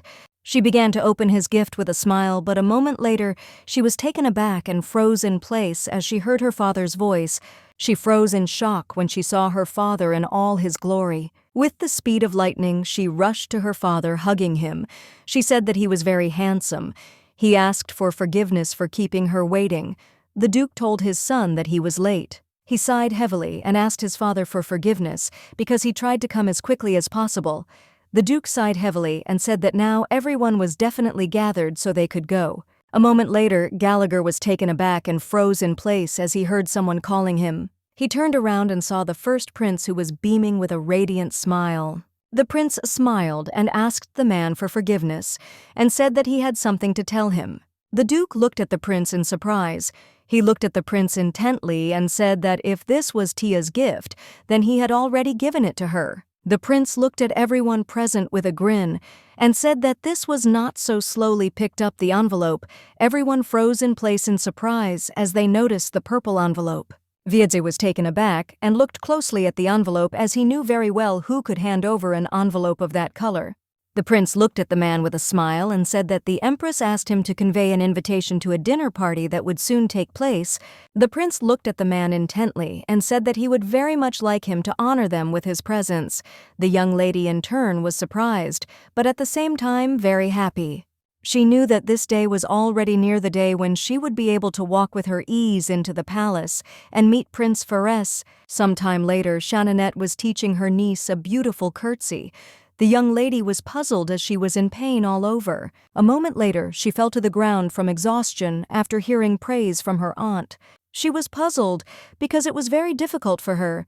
Shannonette looked at the young lady with a smile and said that she was doing everything slowly now, and that was why it was difficult for her. A moment later, she explained everything to her in great detail and showed her by her own example. The young lady in turn was amazed by the beauty and grace of her movements. She looked at her aunt intently and said with admiration that she was very elegant, and it was simply amazing. She did not understand how her aunt managed to be so perfect. Shannonette looked at her niece with a smile and said that it was just long practice. The young lady sighed heavily. Shannonette looked at her with a smile and said that it was true. She looked closely at her niece and said that she was still too small and therefore did not have enough strength. She told her niece to practice more, and then her body would obey her. The young lady sighed heavily. She understood that after returning she really tried to fix everything, ate and slept well. However, no matter how much she did not gain weight at all. She understood perfectly well that she took after her father in her nature. The twins looked at their mother and, sighing heavily, asked how much longer she would torment their sister because they wanted to play with her. She sighed heavily as she understood that her brothers promised to sit quietly and wait until the end of the lesson. The twins were shouting that they were bored and tedious.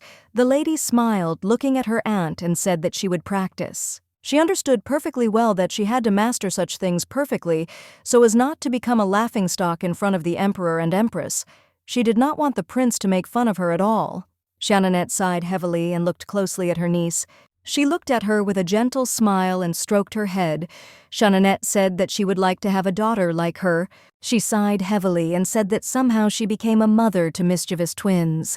The young lady smiled and said that she could just see her more often. Tia looked closely at her aunt and wanted to say something, but suddenly her aunt's husband burst into the room. The twins jumped up with the speed of lightning and looked at their father in surprise. With lightning speed, the twins rushed towards their father and almost knocked him down.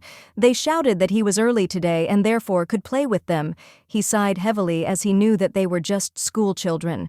Jeannette looked at her husband closely and said that he was very early today. He slowly walked closer to her and kissed her on the cheek with a gentle smile. He said that today, fortunately, there was almost no work, so he came back. The young lady in turn looked at them intently. She saw that there was love all around and they had an ideal family. She was able to see in this house so much more normal and warm relations between spouses.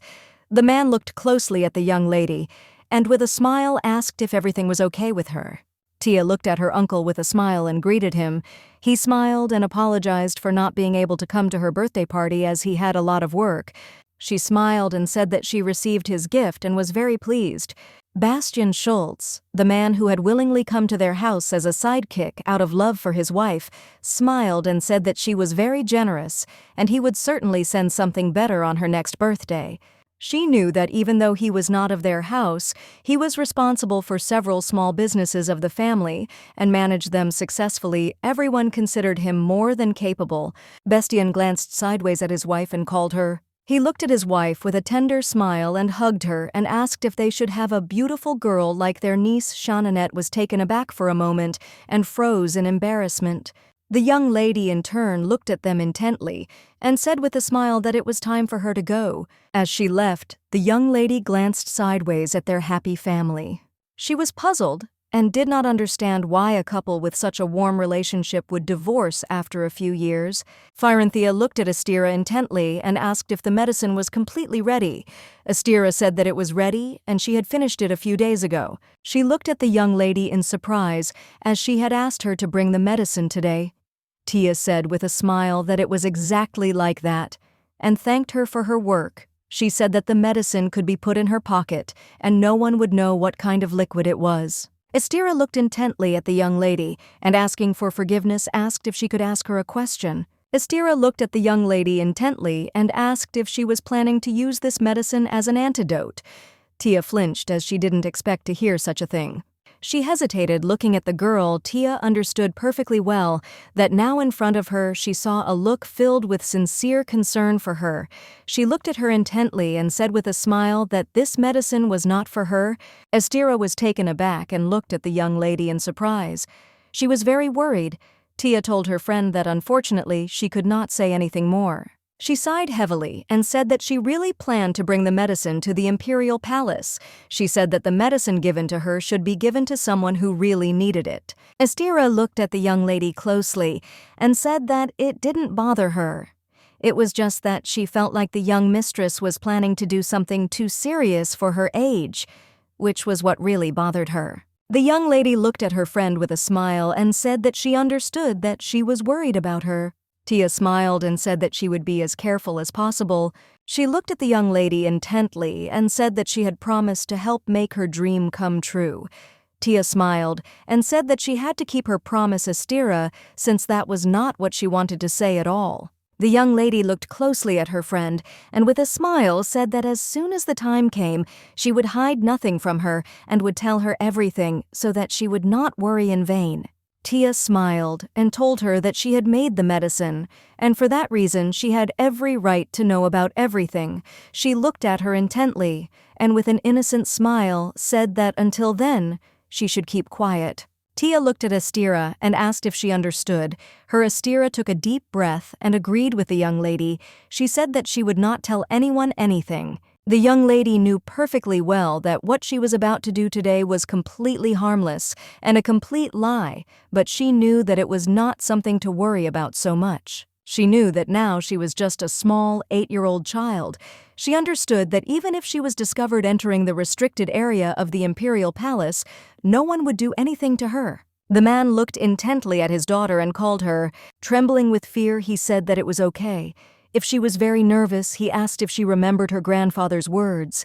He looked intently at his daughter, and trembling with fear, said that he would definitely protect her. The young lady was shocked. She did not understand why her father was so fearful and timid.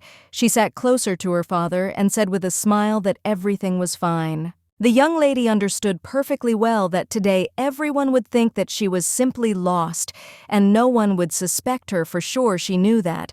Because of her child's body, she was limited in many ways, but at the same time her child's body gave her many advantages. A moment later they heard some noise. Gallagher froze for a moment and asked warily what happened. The imperial palace guards looked at them intently, and a moment later the knight said that they should remain calm as they simply needed to conduct an inspection. The knight looked at them intently and asked if they could leave the carriage first. The young lady was shocked. She did not expect the knights to inspect her family's carriage at all. She was puzzled because she knew that this medicine was only available by prescription because it was a very strong concentrate. She understood that if she got caught, she would have problems. Gallagher looked at them closely and introduced himself, and also said that he had received an invitation from the imperial family. Gallagher looked at the knights intently and said that their treaty with the imperial family was not yet broken. He asked if there had been any precedents before the knight asked for forgiveness and said that they were asking for assistance. Tia understood that she had been able to enter the imperial palace freely in their carriage, but now they were being inspected as soon as they entered the palace grounds. Gallagher looked closely at the knights and asked if this was an order from the empress. The knight asked for forgiveness and bowed. The young lady thought for a moment and realized that this first move of pressure was initiated by the empress again. She understood that she didn't need to just sit there now, because if she got caught they would definitely start interrogating her. She was very scared and didn't know what to do or how to hide the medicine, but a moment later she figured out what she would do. Gallagher looked at the knights intently and said that he would assist in searching the carriage. He looked at them with cold fury and said that they should not even lay a finger on him. As a child, he also forbade them to touch him unceremoniously. He looked at them sharply and said that he had the right to enforce these demands, and if they did not want to lose their place because of a stupid attempt, they must observe the rules of decency. The knights looked closely at the young man and said that they did not notice anything suspicious, so he could return to the carriage. He turned around and sighed heavily at the end. He sighed heavily and told his daughter that they could continue on their way. He sighed heavily and asked if his daughter was very scared, but he froze in surprise when he saw that the carriage was open and his daughter was not there. Meanwhile, the young lady slowly made her way through the forest. She sighed heavily because she knew that this was very strange, because her eyes certainly could not deceive her. From a distance, she definitely saw a man who looked like a prince, but she was surprised because she knew that he could not be in such a place. She looked into the distance in surprise. She sighed heavily as she realized that she had left in a hurry. Tia mentally asked her father for forgiveness because she could not miss such a chance. She knew that after the first prince became the crown prince and coldly destroyed their family, Tia collected all her last pennies and could barely buy a drop of information about him from the secret guild. To control them, the empress placed the prince and his mother in a remote palace located in the forest west of her own palace, or rather she simply imprisoned them there and erased the very fact of their existence. After the death of the prince's mother, the empress fed the little prince poison for a long time in such doses that he would not die immediately, and in the end, even though he survived, he developed severe insomnia as a complication. She understood that she had never been able to use this information, but now she understood that this information could have been of great service to her. She wanted to quickly find the prince and give him the medicine. A moment later, she noticed the prince in the distance. She realized that it was clear from one glance that he was a prince. She was confused and didn't understand what he was doing. She noticed that he was eating grass. She came closer to the prince and told him to calm down because she would not harm him. She froze in place for a moment in shock. The young lady looked at the prince intently and asked in confusion what he was eating now, his exhausted appearance. Tia was in complete shock as he was now eating grass in front of her.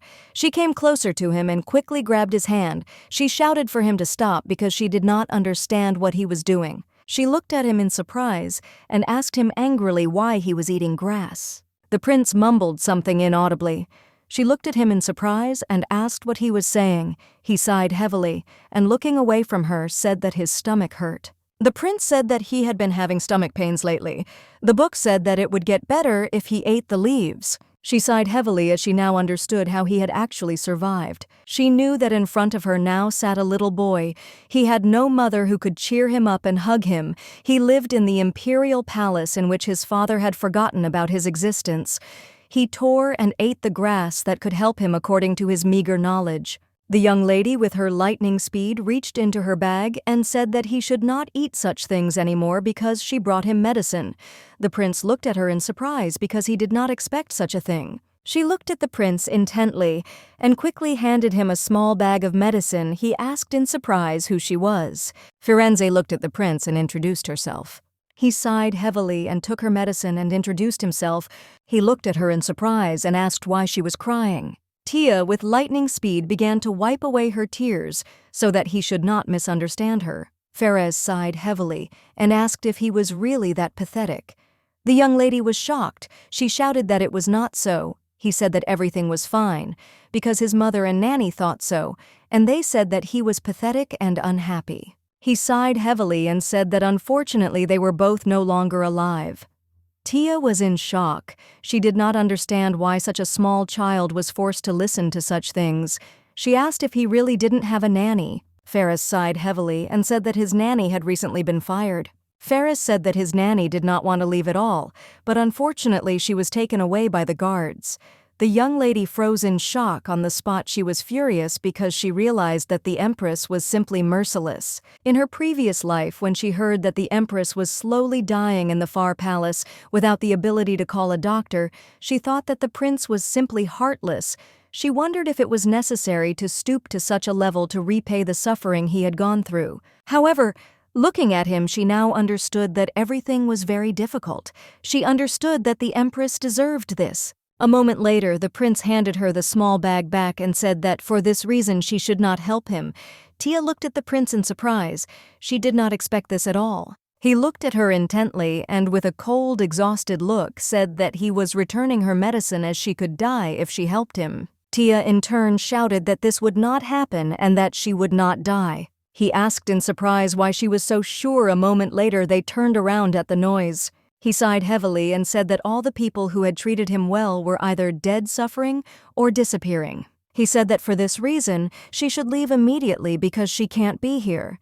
Tia, with tears in her eyes, shouted that she was not going anywhere and he was a fool. She looked at him intently and said that in that case he should grab onto someone and ask for help, but she knew that he could not do that. She sighed heavily and said that he should not worry in vain since no one would be able to touch her. The prince looked at her in surprise and asked why she was so sure. She shouted that her grandfather was a very important person and he would definitely protect her so he didn't have to worry about her. She was heavy and said that she would definitely help him. A moment later, the young lady handed the prince the candies. She said that he should accept everything and listen to her carefully.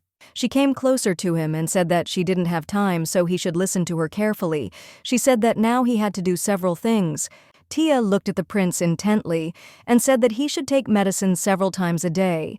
She told him about the dosage of the drugs. She also said that in the presence of others, he should pretend to be sick. She looked at him closely and said that his stomach hurt because someone was constantly feeding him something bad, but if he suddenly got better, then that person would definitely decide to harm him in other ways. She looked at the prince intently and wondered if he was listening to her. She saw the blank expression on his face.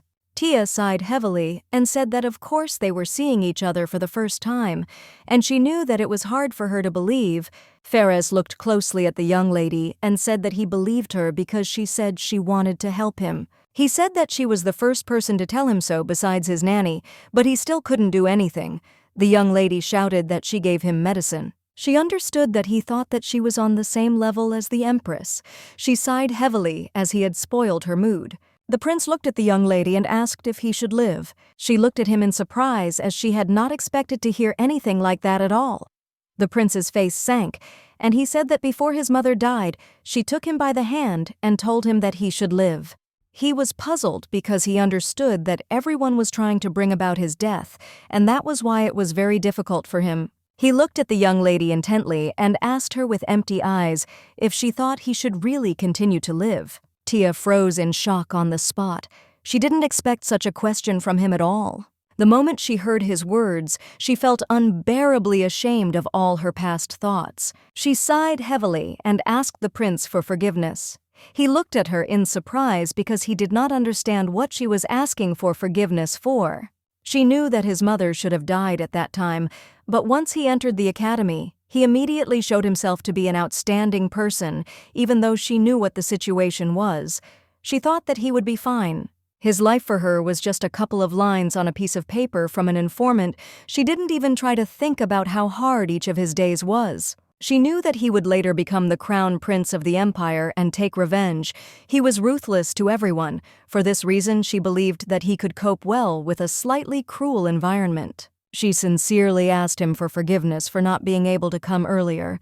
She knew that she couldn't do it, so to speak. He sighed heavily and said that he understood what she wanted to tell him. She looked at him intently and said that she wished he lived. The prince was taken aback and looked at her in surprise. Tia screamed and said with tears in her eyes that she believed he should live. She knew that right now it was all she could do for him. She looked at him intently as she really hoped that her words would give him the strength to survive. She knew that after he went through the dark and difficult time, he would shine brighter than anyone, just like in the future that she knew. He looked at her in surprise and asked why she was crying again, and also asked if she wanted some candy. Tia shouted that it would be fine, and she gave them to him to eat. The young lady in turn cursed. She did not understand why she was crying again. A moment later, she turned around as she heard a painfully familiar voice. She looked closely at the prince and said in a hurry that it was time for her to go leaving. Tia said that he should not forget her words. Ferris's face sank as he didn't want her to leave at all. Tia came closer to him and stroked his head tenderly. Tia looked at him with a smile and said that he should take his medicine regularly, and he should also go somewhere far away from people and wave a piece of wood. Tia said that the next time she came, she would bring him a book that would help him. He looked at her in surprise as he did not expect to hear something like that. She smiled and said that she would definitely come next time. A moment later, they sealed their promise. As she left, she shouted that she would come to him as soon as possible. He looked intently after the young lady, for he knew that he would certainly be waiting for her. He saw her running away from him, but still he felt very warm in his soul. Sometime later, the young lady fell onto her bed with a thud, as she had had a very hard day. She sighed heavily as she felt a heaviness in her stomach. Gallagher ran to his daughter with lightning speed. He was very excited. The emperor said with a smile that he was very pleased to see two key families of the empire who had joined forces. The young lady was furious because the emperor put them on the same level as another family. But still, something surprised her very much, that her insanely fearful father unwaveringly opposed the emperor and empress. She did not expect this at all. He looked at the imperial family with cold fury and said that they had been stopped for inspection, and for this reason his daughter was very frightened.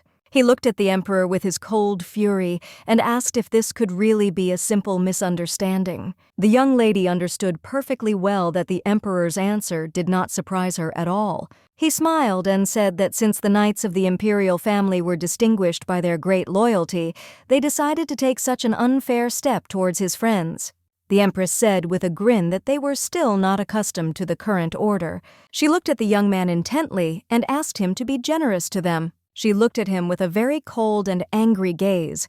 The young lady in turn understood perfectly well that the Empress was hostile towards them. She knew that the imperial family really wanted to destroy her family. Tia in turn understood perfectly well that everything very good had already happened today. She was glad and knew that she was lucky that she was able to quickly find the prince and give him the medicine. She knew that her memories from past lives would definitely be useful for the new future. She understood perfectly well that she couldn't really count on them because now many things were going differently.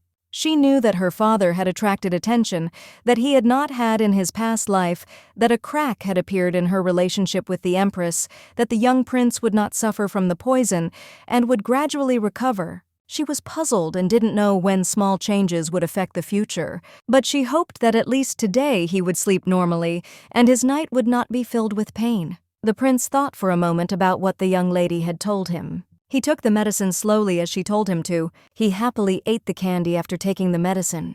For a moment he thought and remembered the young lady, her appearance and her words. She said that she would definitely help him. He remembered her telling him with tears in her eyes that he had to live. He lay quietly on the bed, hugging the candy and medicine. Sometime later the young lady woke up with a bang. She knew that she had to become even more industrious in order to properly find out everything she thought she already knew. She understood perfectly well that from today on the word later was no longer in her vocabulary. Sometime later she came to her new friend.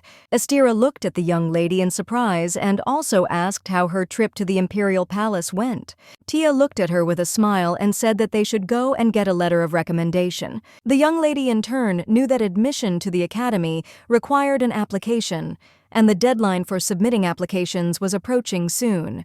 Tia knew that Estira was the doctor's best student, and her talent for pharmacy kindness, honesty, and devotion made the doctor very proud of her. The doctor looked at the young lady in surprise and asked if she was really talking about this year's letter of recommendation. He looked at the young ladies and said that unfortunately he had already written it to another student.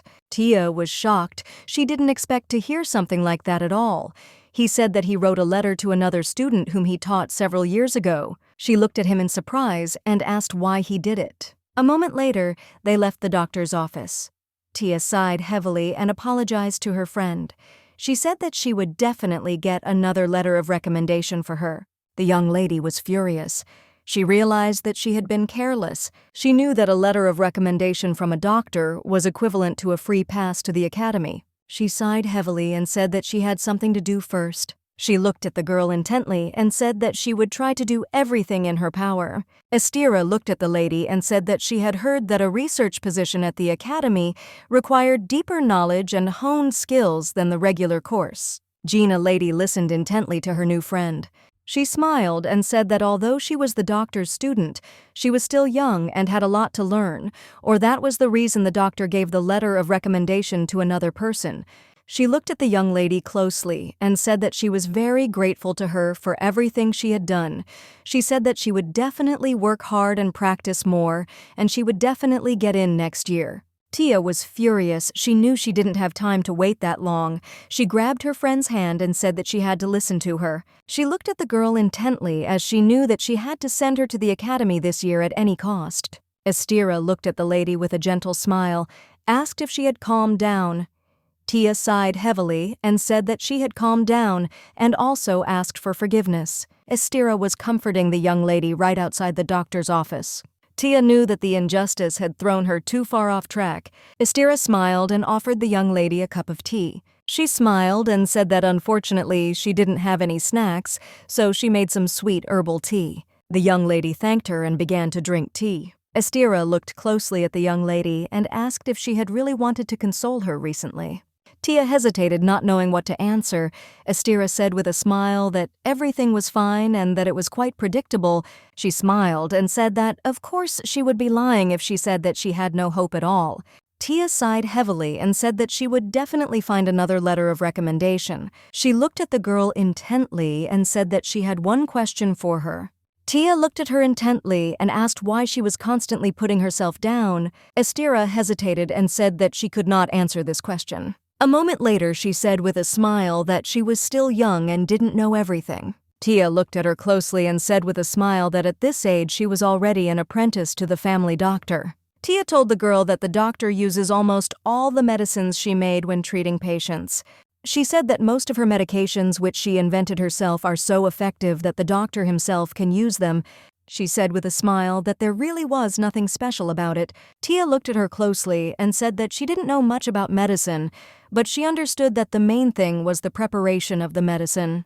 She told the girl that her medicines were direct proof of her skill. She sighed heavily and told the young lady that she knew her place very well. Tia thought for a moment as she understood the young girl perfectly. She was a commoner woman and still very young, and most likely she had suffered many insults and neglect. She understood her perfectly well, since in her past life she had been treated in a similar way. She sighed heavily as she knew that she was going too far, since the previous Estira had successfully entered the academy without her help. She looked at the girl intently and said that she would like to offer her something. She looked at her intently and said that she had already agreed to accept the letter of recommendation. She told her friend in all seriousness that she did not deserve to be oppressed at all.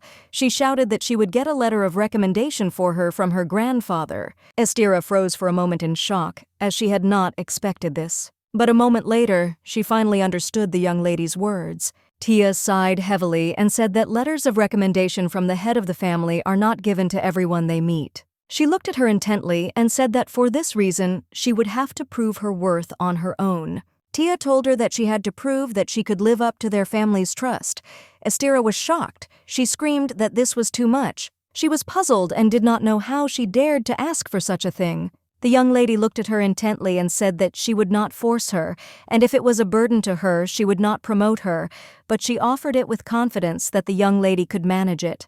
Tia told her that even if she failed, it was no big deal since she herself said that preparing for admission would just be postponed for 1 year. Sometime later, the Duke and his assistant were busy with family affairs when suddenly they turned around as they heard a knock at the door.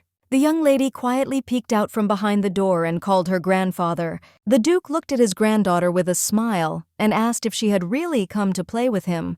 She looked at them intently and said that she had come today on business. The man was puzzled as he did not expect such a thing. The Duke looked at his granddaughter with a smile and asked what he could help her with. The young lady looked at the Duke with a keen, predatory gaze. She smiled and said that she needed a letter of recommendation to the academy on behalf of the Duke.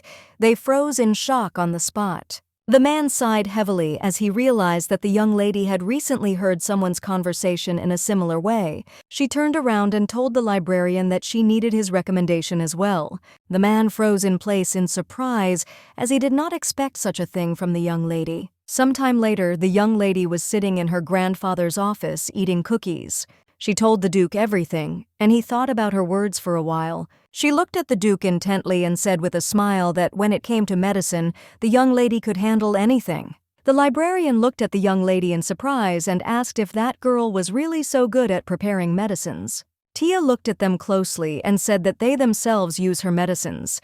She told the man that he recently cut his hand badly, and with the help of her ointment, he was able to recover much faster. The young lady smiled and said that she personally watched the girl do it. The man was shocked. He did not expect to hear something like that at all. He looked at the Duke and said that if the young lady was telling the truth, then the girl needed to go and develop her talent at the academy as soon as possible. The Duke looked closely at his knight and said that recently she came and asked for a sculpture, and now for a doctor. She smiled and said that it seemed that she attracted talented people to herself. He looked at her intently and said that the letter would be a little difficult. The young lady was momentarily upset as she did not expect this. The Duke smiled and said that she need not be upset, since with the librarian's recommendation there would be no problem with admission. She looked at them intently and said that in that case she would prove it. They looked at her in surprise as they did not expect such a thing. She smiled and said that she would prove to them that the young lady was very capable. She looked at the Duke intently and said that he would personally evaluate her and decide how capable she was. She smiled and said that if the medicine satisfied him, he would definitely write a letter of recommendation, and not only him. The young lady sighed heavily. She understood that although she said such words very bravely, but now she was very worried because she did not know whether the young lady could handle the task. She knew she had to impress two men. She was puzzled and did not know which medicine would be ideal for them. She didn't know what to do and knew she had to come up with something quickly. She sighed heavily as no thoughts came into her head. A moment later, she sighed heavily as she did not understand why her father was in such a state. She was puzzled because she thought that he was about to crush her to death with his sigh. She glanced sideways at her father because she understood that she wouldn't be able to come up with anything right away, so she wanted to deal with him right away and clear her head at the same time. She looked at her father closely and asked why he was sighing so heavily. She smiled and asked if something was bothering him. He smiled and said that nothing was bothering him. He was just thinking about something a little. Tia smiled and told her that if something was bothering him, he could share it with another person. He fought back and said he really didn't have any problems. She looked at him intently and he couldn't help himself. He sighed heavily and said that he was thinking about one more thing. Gallagher said that unfortunately he has no experience, so he can't decide. Tia smiled and asked if he really wanted to open something of his own other than the ingenious fabric. Tia looked closely at her father and said with a smile that she was very interested in what it was. A moment later, he told his daughter everything. He looked at his daughter closely and asked if this was too difficult for her. Tia was shocked by her father's brilliant idea. She sighed heavily and said that it was difficult. He looked at her closely and thought with a smile that this was difficult for her because she was still very young. He smiled and said that she listened to him, and it gave him strength. She knew that he simply would not believe her if she said something like that. Tia looked at him intently and said with a smile that he should listen to her. She looked at her father and asked with a smile why he didn't ask the teacher for advice. He looked at her in surprise as he didn't expect that. She smiled and said that the teacher was always willing to help if someone asked him something. Gallagher thought for a moment about what his daughter had told him. She knew that this was a very good decision, and so she knew that it would be better if her father talked to the teacher so that they could get closer. Gallagher smiled and told his daughter that he would go if she said so. A moment later, the young lady had a brilliant idea about her problem. She knew that her grandfather and the librarian were elderly and spent a lot of time sitting. She rose with lightning speed, and Gallagher looked at his daughter in surprise. He called her in surprise, but she creaked like lightning and said that she had to go. She, running away, told her father that she urgently needed to meet her friend. Gallagher was surprised because he knew it was already late evening. She shouted that she would come quickly. The young lady ran to her friend. She shouted and called her. With lightning speed, the young lady rushed into her arms. Estira was shocked. She did not expect such a thing from the young lady. The young lady was very happy because she knew that she would be able to fulfill her friend's wish. Sometime later, Estira was preparing medicine for the young lady. She sat and wrote down all her preparations for the medicine. Suddenly she turned around because she heard the doctor enter her office. She looked at the teacher in surprise and asked what brought him here at such a late hour. He sighed heavily and said that he had come to see her for a short while. He looked at her in surprise and asked what she was doing.